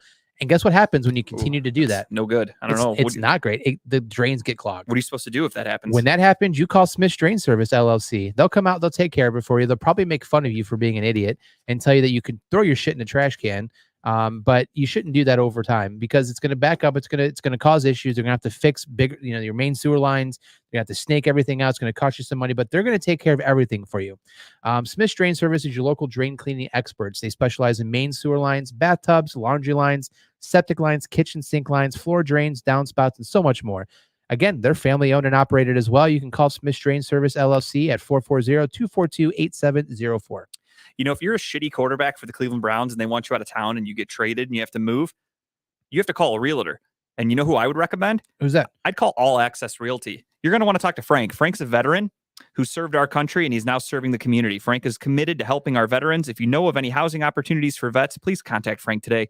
440-391-7430. Give him an email at franks@allaccessrealty.com. That's amazing. When you want to sell your house, sometimes you have to fix it up. Sure. You have to make sure it looks good. You have to put it on the market to look, especially in this market, you want it to look pristine. If you have any issues or things you want to fix, give Wiggins Construction and Home Improvement a call. They'll come out. They'll give you a good estimate. They'll take care of you.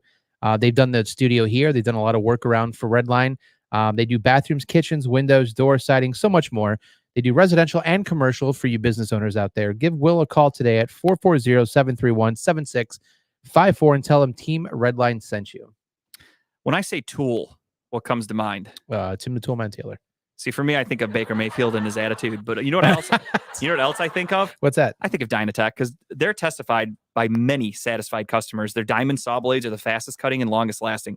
Customer satisfaction is how they measure success at Dynatech. Their engineers are always available to help you troubleshoot and solve a problem on your job site.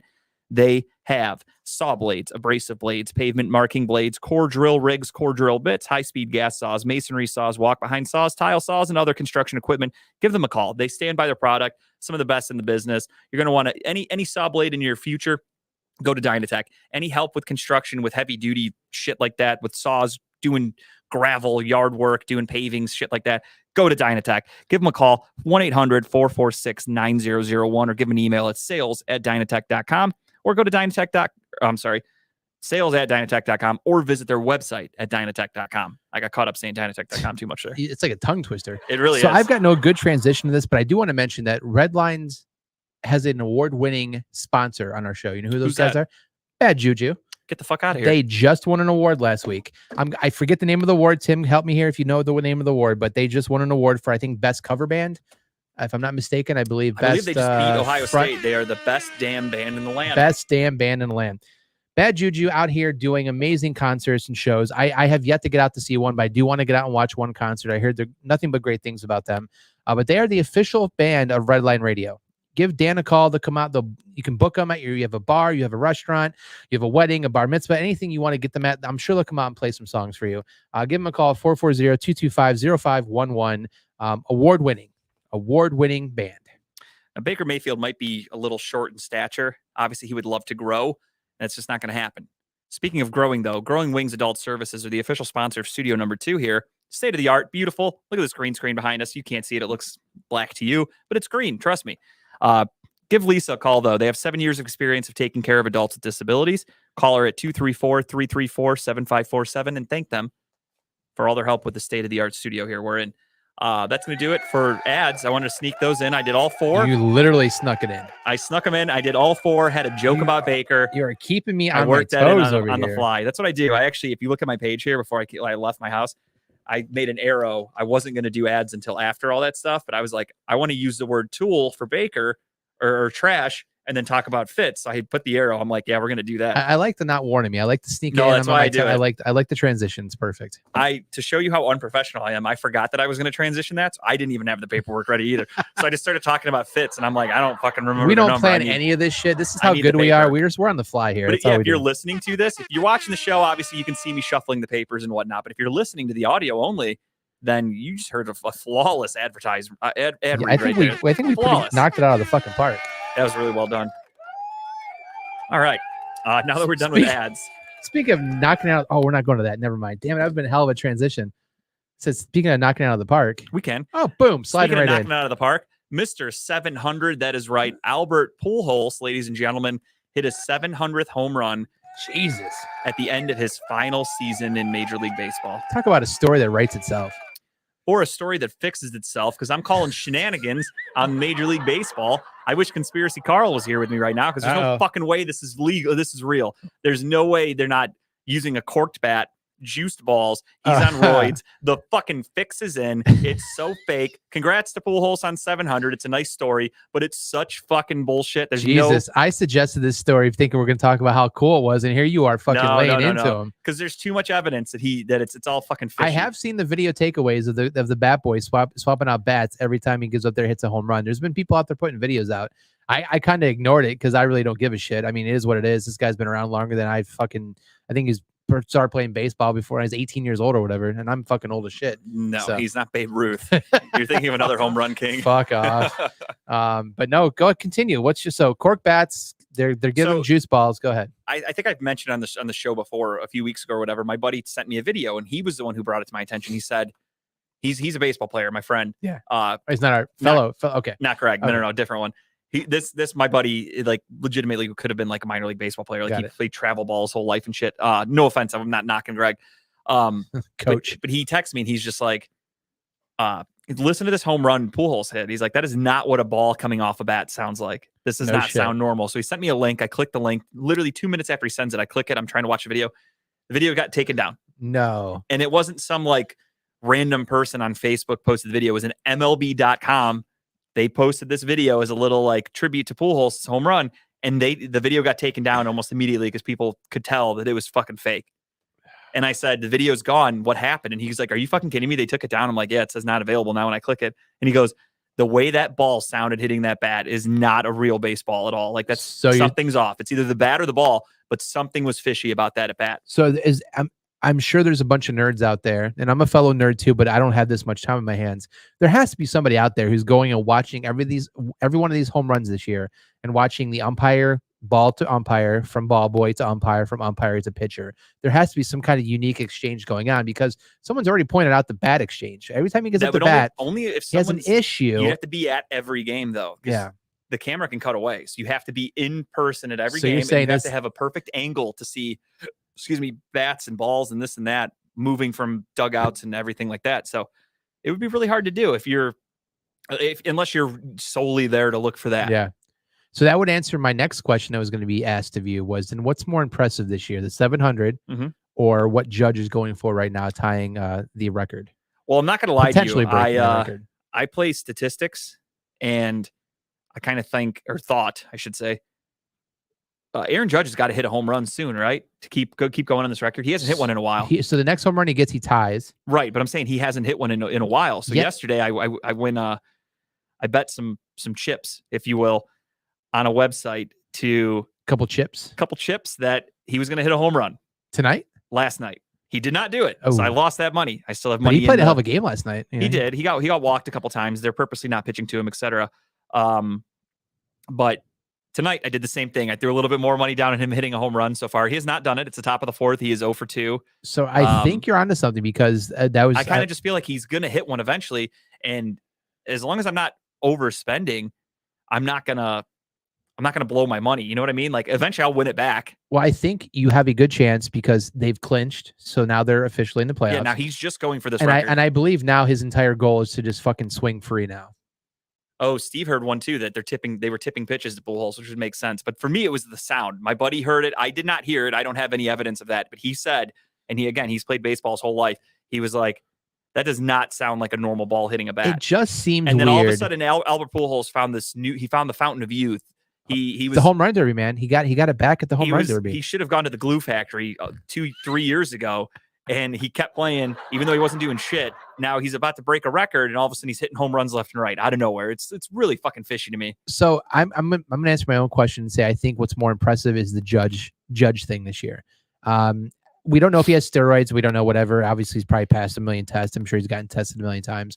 Then again, Bonds never failed a test either. But it's one of those. Do you think they're testing Aaron Judge, the face of baseball? Do you really think Major League Baseball is going to risk fucking that up? I mean, unless we're completely now saying that Major League Baseball is a fucking mob ran business, that they're not up and up a little bit. 100%. It's a dying sport. I love baseball, but baseball is a dying sport. So you think they're rightfully putting out there these juice balls and everything just to get something to talk about? When was the most exciting year of baseball that you can remember? Sammy Sosa, Mark McGwire. The summer of the home run with those two. What happened this year? Pujols quest to 700.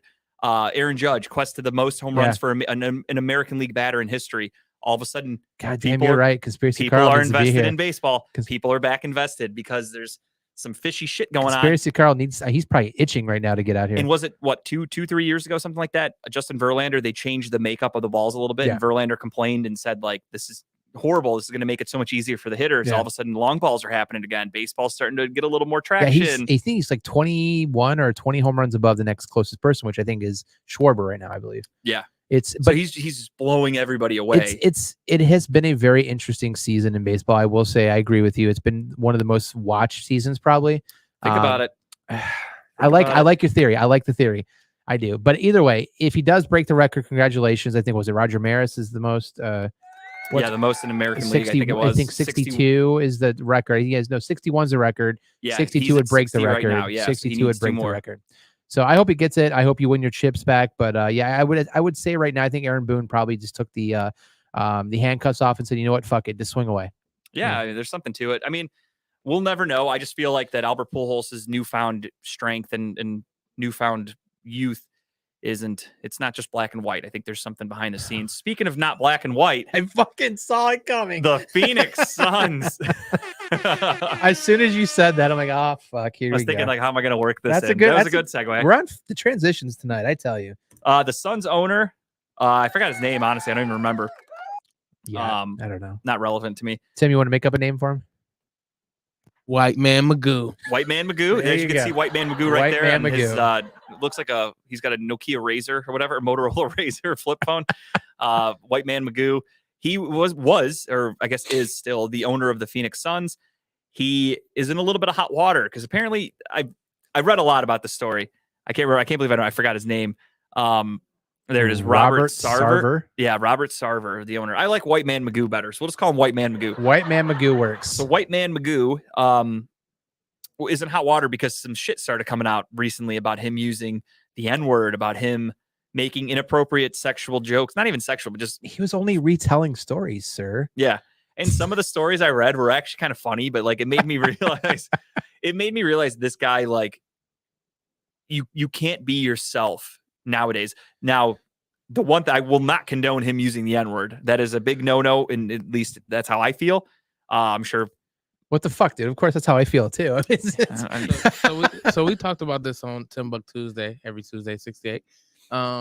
And we said we wondered how he used the N-word. Because if he said, oh, that nigga can shoot, that nigga can score, oh, look at that nigga play. Like, we might have been like, I mean, it's a little questionable, but like it was like endearment. Like, So did you see what the stories were, Tim? I did not. I didn't look into it that hard. The two things that I saw today, the first one being after the third game of the season in the 2016 season, right after the Cavs won the championship, the Golden State Warriors beat the shit out of the Suns. And Draymond Green obviously played. So he went into the locker room after, went into the coaches meeting after, and he was bitching about Draymond Green. And he said, why the fuck can Draymond run up and down the court saying, end of this, end of that? And he's saying this. And there's a coach on the staff who's like black and Puerto Rican, I think they said, looked right at Robert Sarver. And he's like, don't say that. Like, you cannot say that. And he's like, why? Did Draymond Green can yell it all up and down the court? Why can't I? So that's crazy. You can't just go do that. He's now rebutted Robert Sarver, and he's come out and said, no, I said N-word. I did not say the actual thing. I said, why is Draymond yelling the N-word all up and down the court? So the ex-coach is the one claiming that he was saying a hard R or whatever. And we won't know the truth on that. Then there's another story that came out that he went and was meeting with some of the players and was trying to say it to like be cool, to fit in with them. So I think the problem with this guy, honestly, is that he wants so fucking badly to just be accepted and liked that he just tries to be the funny guy in the room and has no idea like how to not be Doesn't a fucking read the temperature idiot. very well. And it just not even that, just doesn't know like the lines to not cross. He's Fucking using Magoo. He's using the N-word around the black athletes that he's employing, thinking that's going to like win them over, I think is what he was going for. I assume there were other stories. There was a woman who was, he's made some sexual comments too. there was a woman who was pretty pregnant. I think she was about due, if I'm not mistaken. And it was right around the time Phoenix was hosting the All-Star game. So this woman was set to like set things up and this and that. And he made a joke to her and said, no, you won't be here for that. You'll be at home. You have to breastfeed and be with your baby. So I think he's just trying to be funny. Then I mean, I think that's not worse than, oh, you must be baking a nigga baby. I mean, exactly. That's not that bad. Just telling the woman like, oh, you're going to be home breastfeeding. Like that's science. What do women do when they have kids? Did you for just the most say part? baking a baby? Yeah, I mean, bunning up. I Yeah. got it. Okay. I was Yeah. like, It all adds up. I've been watching too many true crime shows lately. Like baking a baby's not far fetched right now. Could happen. Spoiler alert for Kyle's just the tip. Yeah, with the lead into it. And then the other one that I loved this story. It was the Suns had Blake Griffin's brother, Taylor Griffin, for a little bit. It was like training camp, whatever. And Taylor Griffin was a weightlifter. He was a big jack dude, spent a lot of time in the gym. The owner walks into the gym to work out also and sees him working out and looks down and notices Taylor Griffin's legs were smooth as fuck. So he's just like, you shave your legs? And Taylor Griffin was like, yeah, I actually do. And then he's like, oh, do you shave your balls too? Like that to me is just dudes talking to dudes. Like I don't really find that offensive or mean, but that's a story that's coming out now is like this guy was so inappropriate. If the NBA ever did an investigation on the last 15 years or however long he's owned the team, they're like, oh, they're not going to like what they find. But it's like, Why did everyone keep it under the rug for so long, though? That's my biggest concern. Yeah, what blew the top on this story? Like what made That it, I don't actually know. I didn't really pay attention to. I mean, was who there the something that whistleblower was. took place that just made this come out? Because if this has been going on for years, then somebody's been okay with it, and then something must have happened for it to come And out. they interviewed James Jones, who is the GM of the Suns, former Cavalier, Mr. Champion. James Earl Jones. Yeah. But they interviewed him about it, and he's still the GM of the Suns, and he came out right away and he goes, that the stories I'm hearing does not represent the man that I met, because to me, he's never been nothing but professional and like great to be around. Right. He said that nigga got some smooth legs. That's what he said in the yeah. That was behind closed doors. So I don't think that should be a big deal. So they came out, they suspended him for a year, and then of course people tried to draw a line from him to They're basically trying to force him to sell the team. well, he is right now. He is selling the team, and then they tried to draw a line from him to was it Silver? Not Silver. What's the guy that owned the Clippers? Oh, I forgot his name. Donald Sterling. Donald Sterling. Sterling. That's it. So then we're Sterling like- Silver. You were close. Sterling Silver. Yeah, I was close. Samsonite. I was way off. So Samson.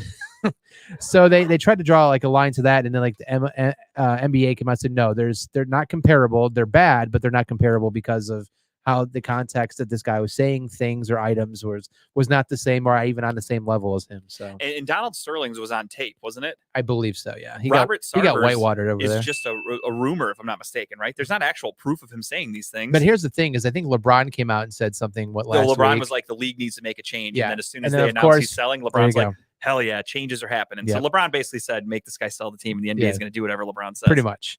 So But, either way, I- so now you got he's gonna. I mean, look at it. He's gonna sell both teams. He's gonna get a fucking pretty penny for it, and then go retire and enjoy the rest of his life. So, I personally feel like, don't get me wrong, the N word, if that's all true, then Sure. it's agree. despicable. He should be out of the NBA. Agree. If he's getting fired or being forced to sell a team, I mean, poor him. He's going to make a couple billion when he sells the Suns. So it's not like he's going to be like, Woe is me. it's not ruining his life. Was he rapping a song like "Push these niggas off me"? Like, huh? Like, No, was he not saying even. That? Like, Does he look like which- someone who could put that out there pretty I correctly? mean, Tim? at a karaoke night, yes, he does. Let's be honest. He's that old man at the bar, like trying to read the Teletron, like not even keeping up with it, the teleprompter, not keeping up with it, messing all the words up. To me, that just looks like Chipper when he complains about the Super Bowl games. That's the Or phone the call he Sup- made. The Super Bowl halftime show. That's That- Chipper right there. Can we say that emoji? That's what the phone. Who's this Rihanna? It's supposed to be Metallica. Don't you know middle-aged men love Metallica? We want to hear Metallica at Super Bowl. That's Chipper, literally live in action right there. that looks like Chipper though. It That- does. Oh, You know he's got a cup of milk right there. He's ready to yell at somebody. milk. That's Ensure. That's the bedtime snack before you go to sleep. I just assume he microwaves milk. Chipper's a microwave milk kind of guy.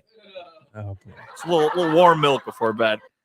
All right. But yeah, we want to talk about that a little bit because that was some good shit happening in the world of the NBA. But without further ado, we are going to move on to week 4 picks. Kyle, I'm going to let you start us off this week for a specific reason. Hold on, I got to watch that scroll across the bottom. What's that say? Kyle's winning by 2 games. I think now. Tim needs to add something in and put 2 it's- games. It's early. It's early. It'll be fine. Hey, this is 2 weeks in a row I've had to lead. I didn't have a lead at all the last couple years. So So I forgot. Oh yeah, that's right. You actually never have taken a lead. nope. So that's why I'm not worried about it at all because there's so much season left, and that explains why you're so happy about it. I'm so fucking pumped right That's now. why Kyle came in yelling the N-word a bunch earlier. He was so jazzed it was up. it was a soft A, not a hard R. Calm down. He's straight from the dry cleaners with his clan garb on. He's all ready to go. he He's did going- come in and say, "What's up, my nigga Tim?" Yeah, I thought I heard that. I heard a much harder R though, but I don't know. I was coming up the stairs. It was all muffled. I had my hood up when I walked in. Tim about fell out of his chair. He was eating food. He's like, God damn, not this Rightfully again. so. All right. Well, yeah, we're going to start off with the picks. I completely forgot that there is a 9:30 a.m. London game. So we'll do that. We'll do those two, and then we're going to keep getting on to the 1 o'clock What's, games. what's so the 9:30 London game? we'll get to it. You Oh. start us off with the Dolphins and Bengals. So here's Thursday the Night Football. first asterisk game. Yes. I'm going to, if Tua plays, I'm taking the Dolphins here. I think Dolphins are just playing good football right now. And like we talked about earlier, we don't know who Cincinnati is. I don't think Cincinnati knows who Cincinnati is right now. But if Tua plays, I'm taking the Dolphins. If Tua is out because of his back injury, and I'm throwing the quotes up, then I'll take Cincinnati at home. And plus, those uniforms they're wearing on Thursday, they look pretty slick. I'm not gonna lie, they all white. I don't like them. Of Personally. course you don't. You I don't like 'em. anything. I don't. I just fuck, You're like- fuck the Bengals. You're like Fuck the those old stupid- man. You're like, oh, get off my lawn. Fuck those jerseys. Fuck the white. I don't give a shit about that. Fuck the white. I hate it. Yeah, fuck the whites. Fuck Rob Sarver. Fuck the whites. You're like what's his face off the show where you're blind and you're racist as I'm fuck. Clayton Bigsby from Chappelle's show. We can't understand you. Go back to your country, white power. That's one of my favorite skits of all time. Dave Chappelle's a fucking legend. But yeah, so give me the Dolphins if Tua plays. If not, I'll take Cincy. I am with Kyle on that one. I am going with the 3-0 Miami Dolphins. They look like they're a good team. They just beat the Bills, who are, arguably one of the best teams in the AFC. And I think Cincinnati will be no contest to them if they can play to their full potential, but it really depends on Tua's health. I also think their defense is going to get to Joe Burrow a lot because Joe Burrow's offensive line looks like complete shit again. As Kyle mentioned earlier in the episode, Joe Mixon's struggling this year so far. I don't think he wakes it up against the Dolphins defense, but we'll see. But I also am going with Miami, assuming Tua plays. If Tua does not play, our picks will be switched to the Bengals. Let everybody know that now in advance. Yep. Clayton Bigsby allegedly left his wife because she was a nigga lover. Yeah. That's the best ending of that. They were like, when we asked Clayton why he divorced his wife, I won't repeat it, but you guys know the rest. Go home and watch that shit. That's 2 weeks in a row we've used Chappelle references. Just go by the way. watch I love this Chappelle show over because it's worth I fucking love it. watching. That's arguably my favorite show of all time. I love sketch comedy, and Dave Chappelle's that was legendary. Him and Neil Brendan, they were so fucking smart together. Just get on the plane where he wants to order, was it pork chops, and all they had is fried chicken or some shit like that. I fucking love that show. It's on Netflix. I think I'm just gonna go home and binge it. Then we go to jolly old London. We're going across the pond. We have a 9:30 morning game. I'm excited to wake up and watch football first thing Sunday morning, and that is the Minnesota Vikings against the New Orleans Saints. Minnesota had to make a pretty heroic comeback against the Detroit Lions, and the Saints got embarrassed by the Carolina Panthers. Not their offense. Baker didn't do shit. I'm going to preface that. I want everybody to know that. One of these weeks, we'll not talk about Baker, I promise. Probably not. As long as he's the 33rd rated quarterback in the NFL, how the fuck am I not going to talk about that guy? Because I was right for years. I took so much shit from you fuckers at home about Baker Mayfield. I will rub it in your face every single day just because that's who I am as a person. So deal with it. Every time you talk about Baker, I just want to play violin sounds. I love it. Knowing how sad it makes people when I tell them I'm right, Baker sucks. Like they just have to accept reality. I wish this was like He'll be the Zoom 35th call. ranked president, 35th ranked quarterback when Watson comes back because Jacoby will now move down that list. And Jacoby's going to be ahead of him. Yeah, Yep. Baker honestly does create his own content. What do you do? I'm off the leash week 1. What's he done so far without a leash? He's been the 33rd ranked quarterback. So maybe he does need a fucking leash. That's why dogs need leashes, everybody. He is the PSA for keeping things on leashes. Children, dogs, Baker Mayfield, put him on a fucking leash. Put him on a fucking leash. That's a good t-shirt idea. Thinking about it. I'll call GV Artwork or Homage or whatever and see what they're up to. But I'm going to go with the Minnesota Vikings. I think the Vikings are going to beat the Saints. The Saints are banged up. They were missing a lot of people last week, which I didn't know about in advance of the picks. Jameis Winston has a bunch of rib injuries or something like that. So I don't know what's going on. Give me the Vikings, though. Yeah, I agree. I don't know. I mean, I thought the Vikings were going to be a great team this entire year. They kind of shit the bed under the lights that one night, but I think Kirk Cousins and the team, I think they get it done, especially against the Saints. Give me the Vikings in this one too. All right, next up, we are going to do the Steelers and the Jets. That game is in Pittsburgh. Zach Wilson is back. Tim, if you could cut to Kyle, we have a special guest. So I thought long and hard about this one. And when I say long and hard, I'm referencing You're good. my penis. Then lies. And lies are being detected. There's no lie detected here. So I thought long and hard about this one. I am not a huge fan of the Steelers. I hate picking the Steelers. I try not to pick the Steelers. And that's why I'm not fucking picking the Steelers. I'm taking the fucking Jets here. Zach Wilson's back, baby. Zach Wilson's going to come out on fire. He's going to bend over Trubisky. He's going to take that win in the Steelers' home. I think Zach Wilson gets it done. I think Garrett Wilson has a fucking great game. I think it's going to be a win for the Jets. At least I think they're going to win by a touchdown, 2 touchdowns. I think it's going to be an easy win for him. But yeah, give me the fucking Jets here. Fuck the Steelers. Oh, hold on. We got a special guest that just walked in. Wow, I haven't seen you in like a month. It's been longer than that. Ladies and gentlemen, Jay Genie is back. The green screen, makes my hat look a little iffy, but that's okay. It like floats above your head. So Jay Genie is here because I've decided, Kyle and I talked during the week, and we are going to set up, for those of you watching at home, with our picks at the end of the year, the loser of the picks battle is going to get tattooed. The winner gets to make that decision. We've decided to put it into tiers. There's 5 tiers from really bad, which could be anything from like you get a dick tattoo, you don't know.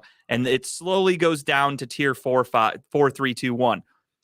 The only way to go down a tier. What if you want a dick tattoo, though? I'm confused. You don't get to pick. Oh, So you don't tell anybody what you want or what you don't want, because it's only going to fuel the fire and make me think of things.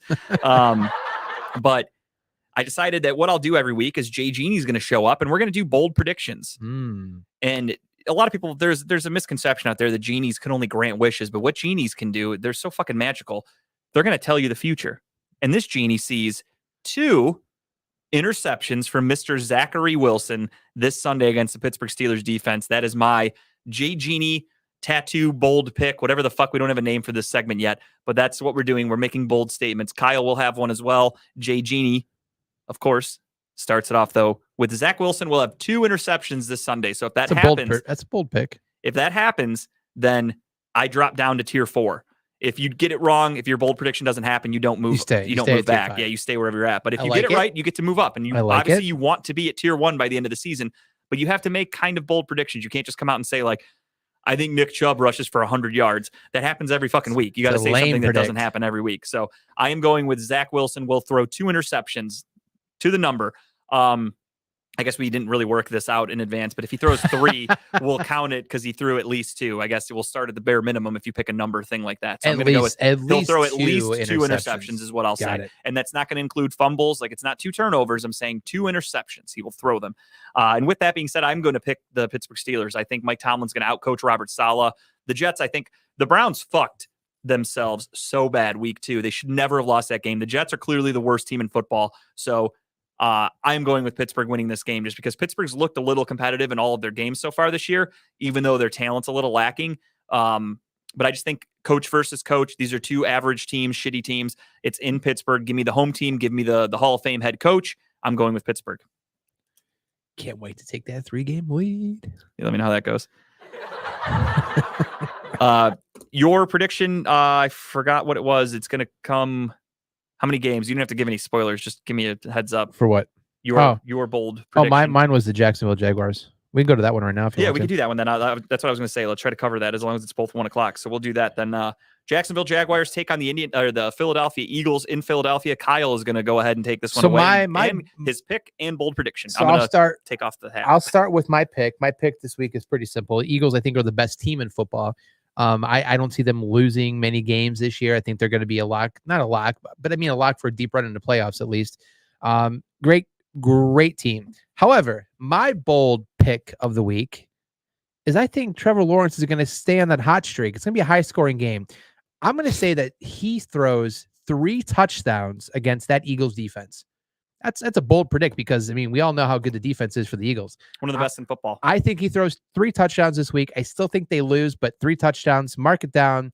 Trevor Lawrence, bold pick for Kyle this week. All right. So you're going, I'm going to go, you're picking the Eagles I to picked win? the Eagles to win. I want to make sure I got that written down right. Pick the Eagles to win that one, but I'm taking 3 touchdowns for Trevor Lawrence as my bold pick for the week. 3 passing touchdowns. 3 correct? passing touchdowns. Okay. All right. And then I will write down I swear to Christ, if that motherfucker throws 2 touchdowns and runs 1 in, I'm killing somebody. Yeah, because that doesn't count. It's got to be 3 passing touchdowns. All right. Next up in the games, we are back. We will go in order here. You want to make your pick on that too, or? Oh, did I not? I said Philly. I'm taking Philly. Okay, I wrote it down. So I would assume, but okay. Yeah, I'm going with Philly in that one. Next up, we have the Buffalo Bills taking on the Baltimore Ravens in Baltimore. It could be a fucking great game. You have Lamar Jackson, who Kyle just said is having an MVP kind of season. You have the Buffalo defense, who are without their safeties. I don't know if they're getting one back this week. I know Micah Hyde is obviously out for the year. Or was it Poyer? No, it's Hyde that's out. Yeah. Poyer just missed the game. Right. So they should get Poyer back. I'm really not too positive on their injury report. That'll be huge against the Ravens. And again, the Ravens didn't look that good against Mac Jones and the Patriots offense. Devontae Parker torched them. Imagine what Stephon Diggs is going to do against that defense. They just lost a defensive lineman. I forgot his name off the top of my head, but they just put somebody on the IR. The Ravens did. Their defense is in shambles. I am going to go with the Buffalo Bills here. I think they're going to bounce back and win. I think they're not going to make as many mistakes as they made against Miami. I think they're going to be able to contain Lamar a little bit more. I still think he'll get his. Don't get me wrong, but I think the Bills are going to win this one. I'm going Buffalo. Yeah, I agree. Same. I'm going Buffalo here. I think last year, did they when they played them last year, they beat them last year, right? I think Buffalo beat the Ravens last year. Couldn't tell you. I could have swore they did, and I could have swore the defense locked down Lamar a little bit, but no, give me the Bills here. I think the Bills are just too good of a team. And now you got Von Miller coming off the edge, going after Lamar Jackson. I don't think he's going to have that many opportunities to run like he's had in the past couple games. The Patriots don't have really anybody on defense. Like the only defensive player that I know the name of off the top of my head is Mac Wilson, and that's because he's a former Brown. And he wasn't very good. So that should tell you something about their defense and why Lamar Jackson had so much success. Yeah, no, I think the Bills win this one. It's gonna be a fun game to watch for sure. I just think the Bills get the win at the end. And again, like I said earlier with the Patriots, they had 3 interceptions by Mac Jones, a huge fumble. I believe it was Devontae Parker when he was running he had 40 yards on a reception, and then they knocked the ball out. So if it weren't for those 4 turnovers, the Ravens probably are going to lose to the Patriots last weekend. It's just obviously turnovers matter. They make a huge difference. I'll give the Ravens some credit, but honestly, they were just bad plays. Fumble is just being lazy with the football. And most of Mac Jones's interceptions were just terrible passes. Like it wasn't really anything the defense did. It was Mac Jones just making horrible decisions. I think Josh Allen's a million times better than Mac Jones.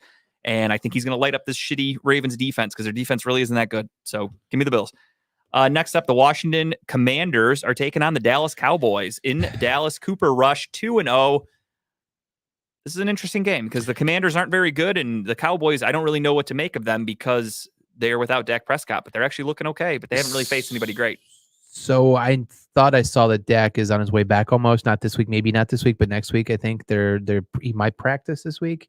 I don't know. When he got hurt, the first thing I thought was it was going to be at least 4 games. I thought, right? So yeah, this will be game 3, right? So this was a back and forth game in my mind. It was really hard to lock in on this one, but I hate both these teams. But yeah, I took Dallas in the end. I think Dallas at home gets it done. It's not going to be a great game to watch, but I think Dallas wins this one. I do like Cooper. Cooper Rush is doing pretty good things down there. Cooper Rush is doing really well. For me, the can't miss must watch player on that field is going to be Micah Parsons. That kid is fun as fuck to watch. I think he is going to have a field day. He is going to Carson Wentz. I'm a fan personally. I know obviously his career is kind of flushing down a toilet now, but Carson Wentz turns the ball over a lot. He fumbles a lot. He panics a little bit with pressure. I think Micah Parsons is going to get to him. He's going to probably get a couple strip sacks. He's going to make life hell for Carson Wentz on Sunday afternoon. And with that being said, give me the Dallas Cowboys because defense wins championships. Mm-hmm. I'm going with Dallas. Then we have the Seahawks against the Lions, 2 shitty teams. One team with a little bit of heart, one team with a head coach whose heart is about to stop because Pete Carroll's 75 years old. And on the end, he's definitely teeing off on the back 9, if you catch my drift. The Seahawks looked about as lively as Pete Carroll the last couple of weeks after they beat Russell Wilson. Pretty easy pick for me here. I am going with the Detroit Lions at home. I think Seattle, truthfully, may not win another game this year. They're that bad.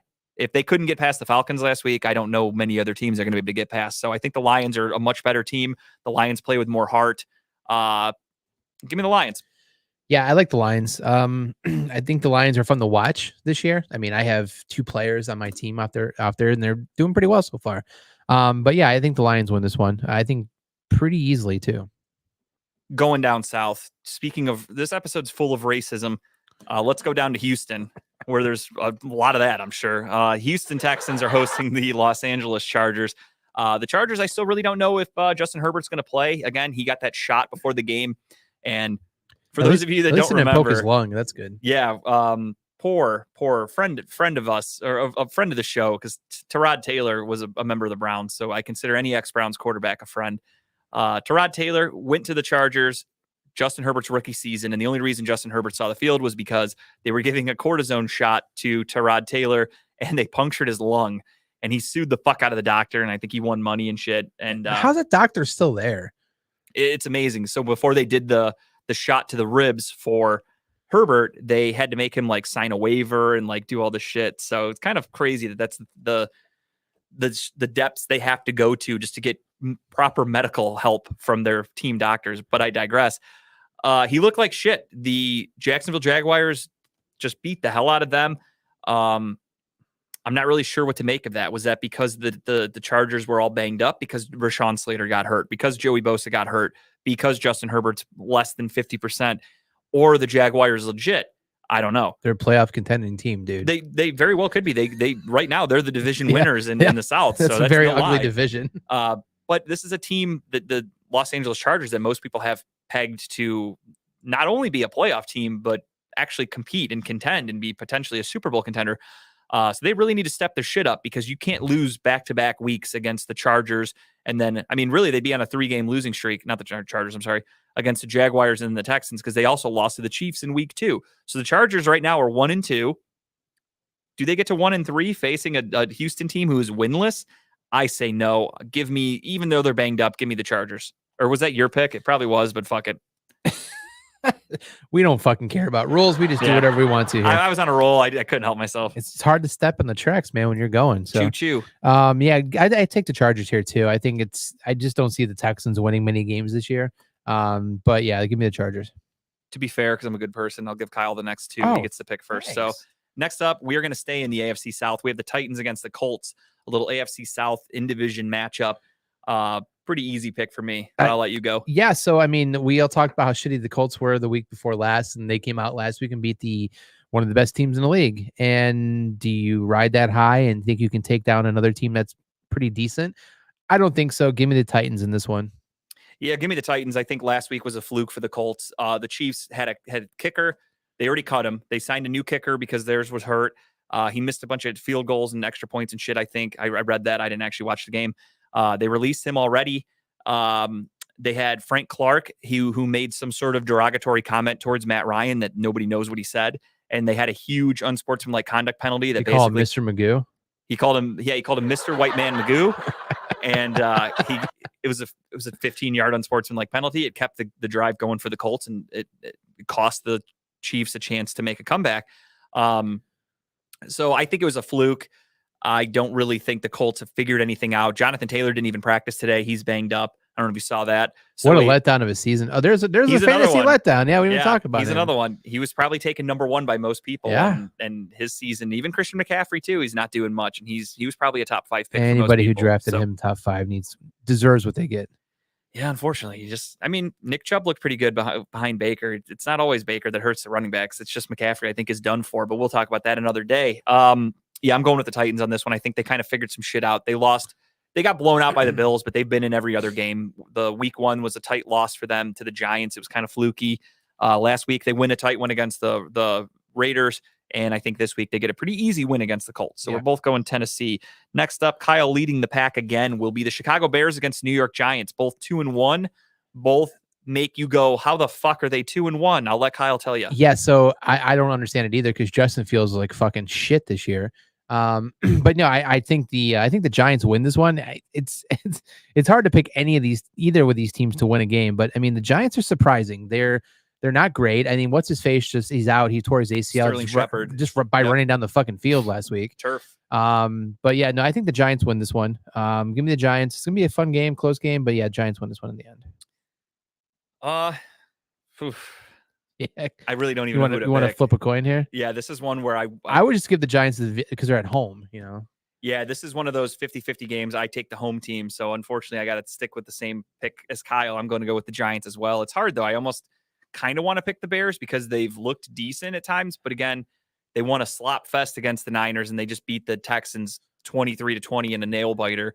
I don't really think they're that good of a team. The Giants' offensive line looked like shit. They were destroyed and completely exposed by the pass rush of the Cowboys. The Bears don't have that kind of defense. I think Danny Dimes and Saquon Barkley are going to be okay. Losing Sterling Shepard hurts, but you do have first-round pick Kadarius Toney last year. They drafted another wide receiver this year. I forgot his name, but they have some young wide receiver talent there. They did sign last year in the offseason Kenny Galladay, who hasn't done shit for them except for collect a paycheck, but maybe he gets a little usage this week. But yeah, give me the Giants in this one. Two shitty teams. I like the fact that it's setting up for you to root for the Steelers this week, because that's the only difference we have so far. It's not even rooting for them. It's more so just the Steelers are no longer a threat to me. Yeah. In terms of like, I need them to lose every week because they're a playoff threat. So when they're facing the Jets, my friends are such big Jets fans. That's the kind of friend that I am. I want their team to suffer and feel the pain that I felt as a Browns fan. So I am rooting against the friend of the Jets year. almost every week. Same thing with the Seahawks. Those teams can go fuck themselves. Their quarterbacks suck. Their coaches suck. They're all going to get fired. And my friends all know where I stand on that. Now we move to the 4:00 games. And for those of you that are just tuning in for the first time, that's who I am as a person. This isn't an act for the show. If you want to see my group text with my friends, I shit on Zach Wilson every chance I get. We have the Cardinals at Panthers. I'll take the reign on this one. Pretty easy for me. Cardinals are going to win by a million. This is the battle of really short Oklahoma quarterbacks. You wrote down Baker Mayfield for the win over there. It's weird. Don't be lying now. I wrote, I think Baker is shorter than Kyler. Conspiracy with a question mark is what I wrote on there to talk about next week. But no, I'm going with Arizona. I think they will win pretty handily over the Panthers. The Panthers are a shit show. They're going to fire Matt Rule. Baker's going to get benched. It's going to be ugly in Carolina. I wonder if he gets fired Total for the end of rebuild. the year. He should. He should. Realistically, I mean, if they're 1-5 or something like that in a few weeks, they might just say, fuck it. He's been there for 3 years now. Yep. No progress. They've traded away draft picks to get him Sam Darnold. They traded away draft picks to get him Baker Mayfield. They've used draft picks to get him, albeit Matt Corral was hurt, so I'm not blaming anybody for that, but they did use a draft pick on another quarterback who is now out for the season. So somebody's got to take the blame, and the owner doesn't fire himself and the players don't get fired. So somebody's got to go, and it's going to be Matt Rule. They're going to bring back Freddie Kitchens to coach Baker down there. They should, if they want some good quotes and shitty football, which they have right now, just without the quotes. Baker's been kind of quiet now that he sucks ass officially. So it's not double XP weekend. It's not beta weekend for Call of Duty. So I don't even think that would play in on beating a team like. I just led with by that Baker said, Mayfield. I'm going to go ahead and call the Cardinals win here. So yeah, I think Honestly, Kyler Murray could probably skip this game and they could let Colt McCoy play, and they'd probably still beat Baker Mayfield, if I'm being honest. So next up, we have the Patriots and the Packers. This could have been a really good game if Mac Jones were playing, but it's going to be Brian Hoyer against Aaron Rodgers. And I don't even know if we need to break this game down. I think we both are going to land in the same pick. yes, Patriots. Yep. Kyle's taking Brian Hoyer. I knew that. Hometown. Kyle, as you can tell, huge Mr. Hero fan. He's got the H on his hat. Huge. It's not for Hurley. That's actually for Huge. Mr. Hero. Yeah, no, give me the Packers in this one. Yeah, me too. I'm going Green Bay. I think they win pretty easily. Next up, we have the shitty Broncos against the shittier Las Vegas Raiders. Which team's going to come out on top on this one? They cannot lose 4 in a row. I'm taking the Raiders here at home. Give me the Broncos. That defense is really good. I think that their defense honestly could be the best one. Yeah, the H is for Hoyer. I didn't even think about that. I said it was for Mr. Hero, but it's for Hoyer. Good call, Steve. I didn't even catch that. We got 2 different ones now, Broncos and the Steelers. Okay. All right, I'm going Denver. Kyle is going with the Raiders. The Raiders. Sunday night football on NBC could potentially Be be a fun game. played in Minnesota because of Hurricane, whatever his name is. Ian? Ian? Sure. I don't know. I don't know. Whatever. Hurricane, whoever the fuck, is coming to town in Tampa Bay, and they might have to relocate the game. So you have the Patrick Mahomes against Tom Brady. I'm excited for this matchup. I think the Tampa Bay Buccaneers kind of got exposed last week against the Packers. I also think that the Chiefs may have gotten a little exposed against the Colts. Could they have? Losing to the Colts seems more like a fluke than losing to the Packers, if that makes sense. Does that make sense? It does make sense. So, the Tampa Bay Buccaneers losing to another potential Super Bowl contender is one of those okay, that was just a really good game. They lost by 2 points. They missed the 2-point conversion. Otherwise, it could have been a tie game. The Chiefs losing to the Colts is one of those head-scratching games. Who bounces back? Who's got the stronger will? I think the relocation, the storms, a lot of these guys on the team probably have family and houses and shit down in Tampa. They're now going to have to worry about all their shit being destroyed. Mentally, they're not going to be there. Give me the Chiefs. Well, you just take the whole deep dig into it. I love that. I just take it at surface value. Sports are mental too. 50% mental. Don't I forget that. I just take it at surface value. I think the Chiefs win this one. I don't know why. I just think they have the better team right now. I know that Tampa Bay's defense is good. But yeah, taking it out of a home field advantage. It's a new one for Kyle. I'm just throwing out all these sports analogies. That's what I'm here for, to bring entertainment here. But yeah, give me the Chiefs. It's gonna be a fun game though. I'm glad it's Sunday night primetime football. Monday Night Football, maybe a good game. I don't really know. Yeah. We have Aaron Donald and the Rams against the Niners at home. The Tampa Bay's O-line is really bad. Another 2 teams you're just head scratching at this season right now. I mean, the Rams, I told everybody going into it, week 1, the Rams were not going to be there mentally. They were going to be so excited about the banner. The Bills were out to prove to the world that they were the best team in the AFC last year. They feel like they should have been representing AFC in the Super Bowl at least. I think the Rams figured it out. The Rams are going to be fine. The Niners last week, the Niners are not very good. I think Miles is going to play. Maybe not this week. It's still to be determined. He's supposed to be at the facility tomorrow. So I think if anything, he's only going to miss one game just based on what I've heard. I've heard there's a good chance he might play this week. So we'll see what happens with that. But hopefully only 1 week if he misses any time at all. But I could see Miles only missing one. We gotta. Yeah, I agree. Yeah, we had the question. Yeah, I saw. Yeah, so the what? Sorry, I missed it. How many weeks? Yeah, okay. No, I think so. I think he plays this week. But tomorrow's going to be the tell-off right there. We'll know for sure. And Yep. I agree. Their O-line is fucking trash. Give me the Rams though in the Monday night game. Yeah, give me the Rams too. I think the Rams though. I mean, they're still kind of, I don't know, head scratching what they are this year. He goes to Cooper Kupp way too many times though. Yeah, as the guy who owns Allen Robinson and Cam Akers in fantasy football, can you fucking spread the ball out a little bit more, please? Can you? I mean, I get it that when he goes to Cam, when he goes to it works. the Cup, it works, but still at the same time, it's just like, God damn. All right, we're towards the end of the show, which of course means we have to preview the Cleveland Browns game this week, and they are taking on the Atlanta Falcons, potentially without Myles Garrett. Hopefully that's not the case, but we're going to find out going forward. He's at the facility tomorrow, as I just mentioned. We'll go from there. Kevin Stefanski said today, I do not rule out players on Wednesday, which is good. That kind of leaves the door open. It could be just him fucking with the Falcons a little bit, playing mind games. That's a pretty typical answer out of Kevin. It's like a robot when it comes to questions. That's what head coaches are going to do. They're not going to tip their hand and tell anybody what's happening. They want the Falcons game plan to be strategically stopping Myles Garrett, and then Friday afternoon go, by the way, he's not playing. So we'll see what happens. I really hope he can play. I mean, he came away with just some scratches and some bruising and shit like that from his car accident because he drives like a fucking dick in Medina. If you're a Medina cop, please feel free to put up speed traps all over and stop him from driving like a reckless idiot. Because we need him. If he wants to drive 100 miles an hour in like June, still pushing it a little bit, maybe save that shit for like springtime, or just stop doing it in general. That would also be fantastic. I did not know about all the speeding tickets that Kyle brought to light about Myles Garrett driving like a NASCAR driver. Pretty much Dale Earnhardt over there. Which how that ended. Maybe that's going to make Chipper come back to the Browns and he's going to be a Browns fan. Because we have NASCAR drivers in our team? Stuff. if they told Chipper that while he wrecked, he was playing Willie Nelson, I bet Chipper would be like, I'm buying a Myles Garrett jersey because he hates any good music. Any hip hop is how I'll say it. The hip hop? I don't want to keep this episode so racial themed, but yeah. Well, I mean, we've already fucking passed the point of no return, so let's just go for it. Chipper really likes he likes lighter music. I'll say that. Does that make sense to everybody at home? I'm a fan of Kenny G music too. It's okay. Yeah, that's not what I meant exactly, but I bet he would be okay with Kenny G. Celine Dion hits for me too. It's okay. He would never ever be a fan. He's ripping through Berea. I believe it. Myles Garrett seems like he drives like a fucking madman. I would probably do the same. I'm not gonna lie to you. If I was young and loaded. Yeah, my buddy Jory, who you've met, lives. He lives right down the street from the practice facility in Berea, and he said that it's once or twice he's had to swerve because of a Porsche driving down there, and he didn't realize 2 and 2 together whose car it was until he saw it on the news. Now he knows. First off, Jory, if you're listening, next time a Porsche almost hits you, do not swerve. Let it hit you. Get that money, bitch. Get out and you hold your neck better than Tua pretended not to do on the game on Sunday. So, all right, we have the Falcons and the Browns. The Falcons are not a very good team, but they do have I'm a little nervous. Cordero Patterson. Their offense can score. Yeah. Their defense sucks. They have arguably the worst run defense in football.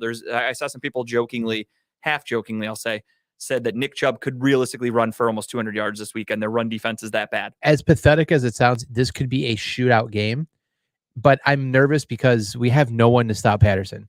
No, and that dude's just going to fucking run the ball. I should have made this my bold prediction, but there's almost no way to pick it. My bold prediction for this week is going to be the Browns defense wakes up. Really?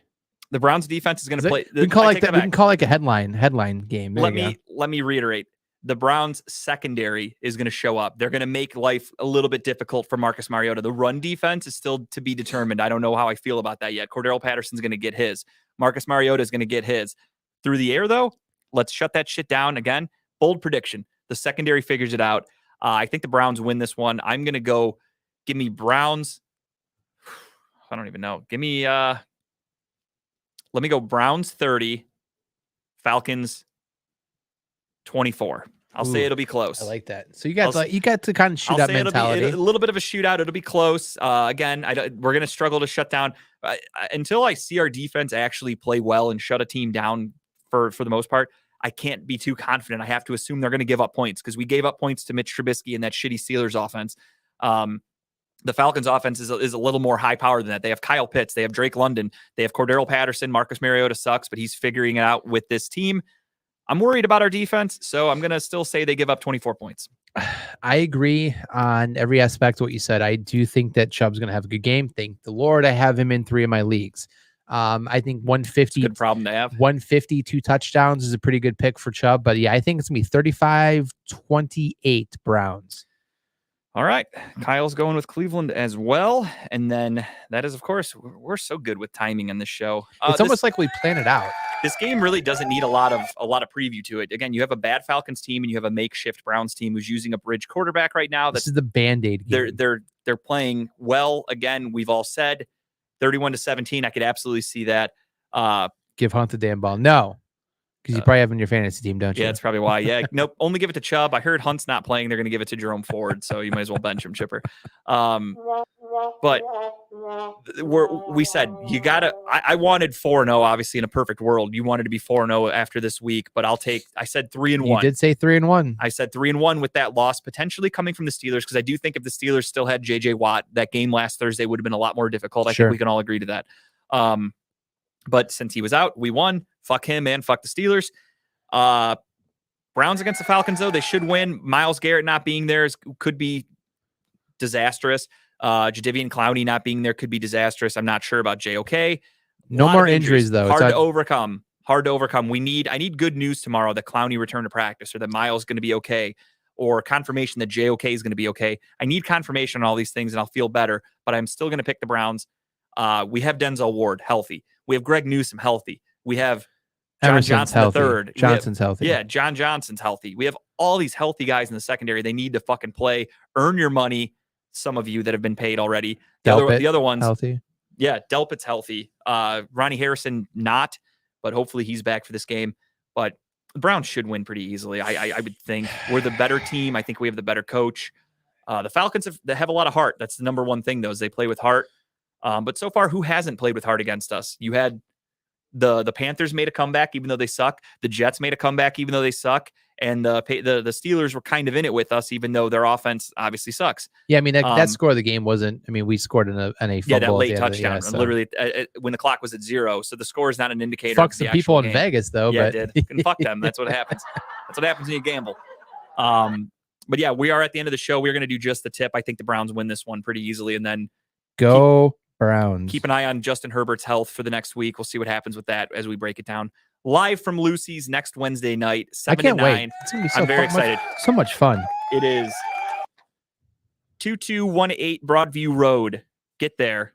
Check us out. Lucy's Seafood Shenanigans Steakhouse. Lots of S's.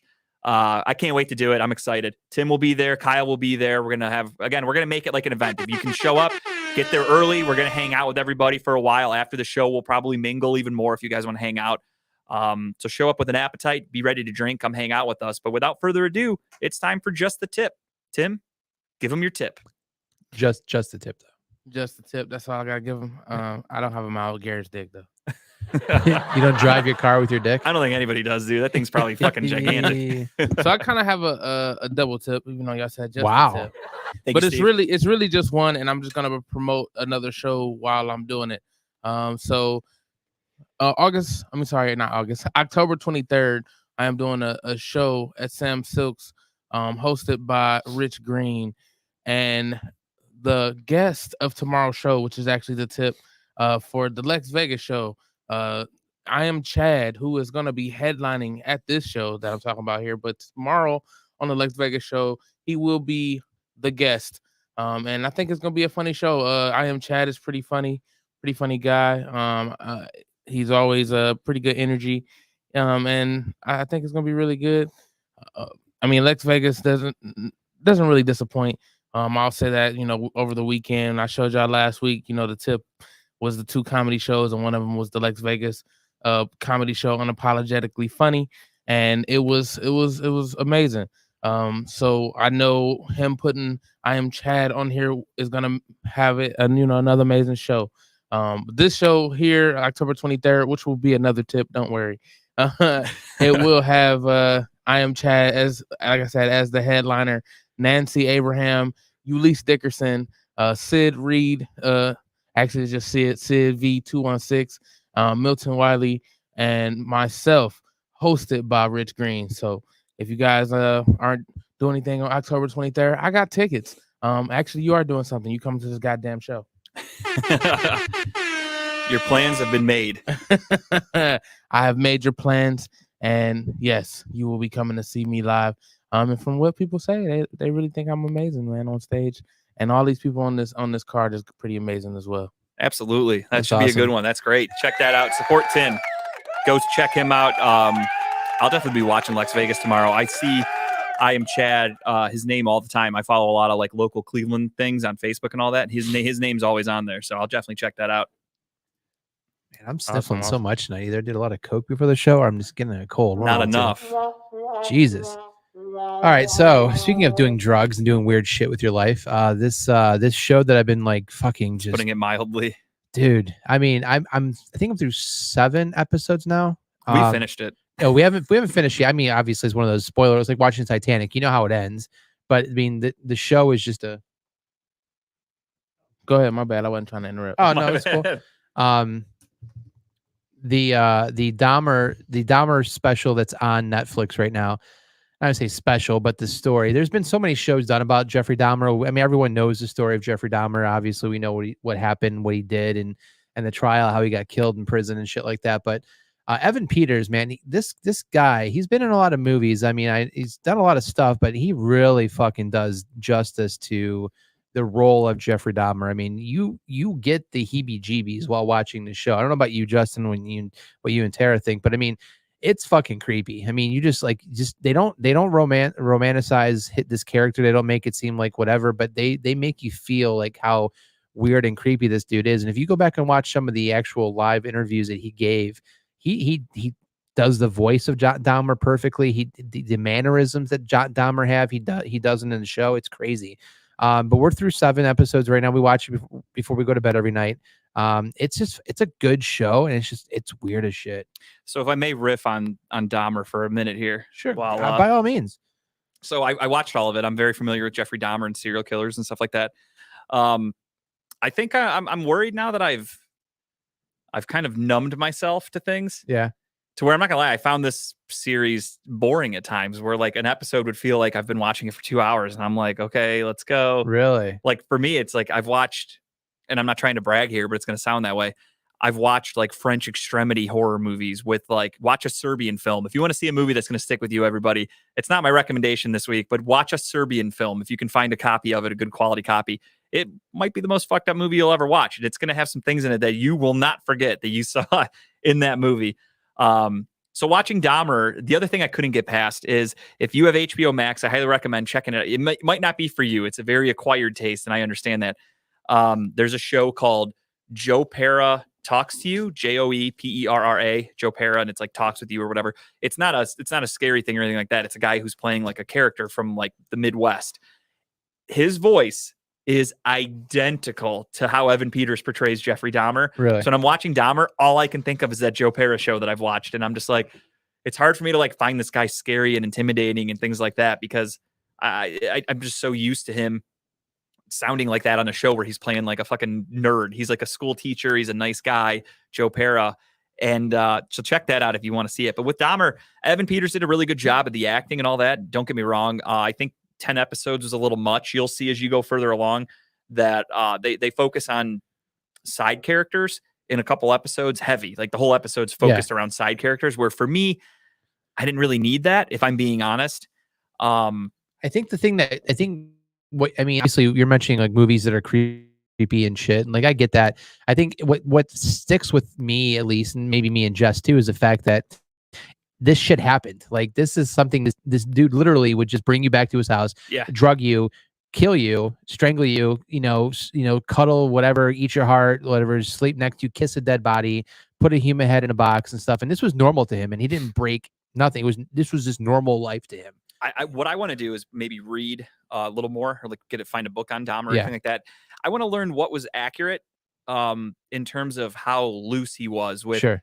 And not this episode is just full of black and white racist stuff. But the whole show, obviously the tone and everything is to show you how the systemic racism is what prevented Jeffrey Dahmer's capture. Right. Because he moved into a poor black neighborhood. He was bringing home black kids to his apartment, murdering them in basically a Section 8 apartment complex, and the cops wouldn't show up. Right. The woman, his neighbor, according to the show, his neighbor was very involved with calling the police because of weird sounds, And weird they never smells, listened to etc. him, yeah. They would never show up. She would say, "There's a kid literally screaming. He's being murdered," and the cops would be like, "Okay, we'll be right there." And then she's like, "You didn't even ask for the address. Like, what do you mean you'd be right there?" Like, all this shit happens.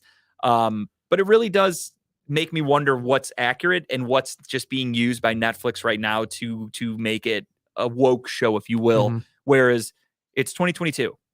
Every show in existence needs to have like some sort of like multiracial aspect to it, whether it's black, Asian, whatever. They have to like focus on that. And there's a lot of gay stuff nowadays with like shows almost have to have gay characters and like some sort of formatting. I know Dahmer did all that stuff, so that's not like them adding it, but I just feel like that's something I want to know how accurate all that was. Right. Like, how in depth was Dahmer really at gay bars almost every night? Like, right. I'm sure he was a lot, but I'd like to read more about it. And I'd like to read more about if the neighbors were really, if he really should have been caught that many times. Right. As the show kind of how close he came to being caught a couple times. Yeah. It's just weird to know that we live in a society where these people exist, that you brush shoulders with potential, or even you brush shoulders with serial killers all the time. It's just weird to think about. Like you don't think about it because you don't see it. It's not in your face. Right. But then you get reminded these people existed. And I love the history of crime and criminals and serial killers and stuff. And these people exist. And, the Mindhunter show, I'm sure you watched that, right? Oh yeah. That was a great show, but then you stop and think like, fuck, these people really exist, and it's just crazy to think, but just watching this episode after episode and kind of just looking at the details of just how mentally unstable he was and how this was just his life. Like this was normal to him. He wanted to cut things up, Evan Peters is obviously acting, but from what I've heard is he did a perfect portrayal of how Dahmer acted. So it's like, how did nobody suspect anything for that long? Like, obviously he's fucking weird. The show shows that his dad's kind of like, I don't believe you. Like he's up to something. Like there's people that have their questions, but it's like, how did you just let him live like that? He's so fucking weird. And the grandmother just like, oh, you just brought another guy home. Cool. Yeah. Oh, you had a mannequin in your bed. Like, oh, it's fine. Nothing wrong Whatever. with that. Nobody cares. Yeah. You have this kid that's passed out. Like, whatever. You're my grandson. It's all good. We threw him on a bus. But it's a show worth watching, especially if you want to watch some weird shit. But yeah, definitely watch it if you get a chance to. I wanted to finish it before tonight to use it as my tip, possibly, but I wasn't blown away by it. It was good, but it wasn't for me. I was like, fuck it, I'll use something else. So with that being said, my tip for this week is another article. For those of you that are interested in any of it, Tara and I were interviewed by CNN. They came to our house. They interviewed us. There's video. There's a print version online you can read. They came to us. We've decided we're going to be done doing interviews. We have a Columbus news station coming to our house tomorrow. And then Monday, or I'm sorry, not Monday, on the 22nd, I think, of October, a news station from the Netherlands. They're flying to America to like do coverage for the election, shit like that. So they're flying to Detroit to meet with other people, and they're going to meet with us on the 22nd of October. And we've decided that's going to be our last interview. We've been approached by Japanese news stations. We've been approached by British news stations. Lovely people. They're all really nice. We appreciate them asking us. Companies from France. We're burned out. If I'm being honest, are you just getting random phone calls now? They're Facebook messages. So they'll just be like, hey, I'm so-and-so with this company. We have this many million viewers. We're featured in this country. Like I'll give them credit. They give you a full spiel so you can look them up and like verify that they're real people. Yeah. We're just burned out. Honestly. It's a lot. To keep telling the story. Like I won't lie. The CNN story came on last week, right before we went on air. Pretty much it aired at like 5:30 or 5:50 or something like that. Last Wednesday before we went on, and I did the interview, I lived all of this, but still seeing it like gets me emotional. It makes me sad. So like watching that, then I'm like, all right, now I got to go do a show, and like doing all these interviews, it takes a toll on you. So Yeah, having to relive the entire thing, I'm sure is not. yeah, it's good that we understand we're getting our story out, but at the same time, it just sucks to have to keep like bringing it up. So we have decided we're going to stop doing interviews. So if you guys are interested, the CNN one does a little more in-depth stuff with it. It's not all the same from the Time magazine. It's a little bit more detailed. But check that out if you're interested. It's just cool that, you know, we made it on CNN, hopefully to make a change. That's our obvious objective, is to make a difference, because what happened to us was horrible. There's no going back. There's nothing that can change. So our only hope from all this is that something good can happen for somebody else. So if you're interested, check it out. Give it a share on your Facebook, social media shit, whatever, or just watch it, read it. You know, more power to you. I appreciate anybody that checked it out. Appreciate everybody. I thought it was a great story. I mean, this CNN did a really good job. Time also, yeah. Yeah, both the Time and the CNN did great stories on you guys. They did really in-depth like interviews and stuff during that. You know, whoever interviewed you, she sat down with the doctor, she talked to whatever. I mean, she did a really good job. Like, that was Elizabeth Cohen. If anybody's familiar with CNN reporters, Elizabeth. She Cohen talked to a senator from Ohio too, I believe. Talked about she was all over. Yeah, so, she does. She's like a huge correspondent on CNN, so she did that. And yeah, our doctor actually, or Tara's doctor, I should say, came to our house. She was there right before I came home from work. I guess she left like 2 minutes before I got home. But she came to our house to do the interview. She's so on our side. She's a great woman. Dr. May Winchester. It's all in the article though. Check it out if you guys want. Good stuff. With that being said, check us out next Wednesday at Lucy's. The whole crew will be there. We cannot wait to see you guys all in the flesh. We want you guys all there. We might not have a soundboard. So if we don't, I need you guys in the audience to do some cheering, some laughing, some booing, whatever you want to do. We look forward to it. But that's it. Keep the fucking conversations to a dull roar, if at all. If you have a need to talk to anybody, go outside. Keep your fucking mouth shut. It's not an interactive show. When we're talking, it may sound like we're talking to you, but we're talking amongst ourselves. Yes. So shut the fuck up in the audience. I don't want to hear anybody talking back after I say a sentence of like, oh yeah, that's right. Like, I'm not talking to you. Shut up. Okay. You guys understand that? Bitch. Yeah, bitch. I'll explain all this in person next week. Because if you think I'm only doing this on air as like a persona, I'm going to fucking tell everybody before Here's we go another live next character week. you have not met yet. This is real life Justin. Yeah, real life. I'm pretty much the same guy that you've seen on this show. I come with this much sass. I'm a bit of a dick. I am. It is what it is. It's just who I am. But with that being said, on behalf of everybody at Talking About Balls, all work and no play makes Jack a dull boy. See ya. Great fucking movie. Redline Radio LLC is proud to partner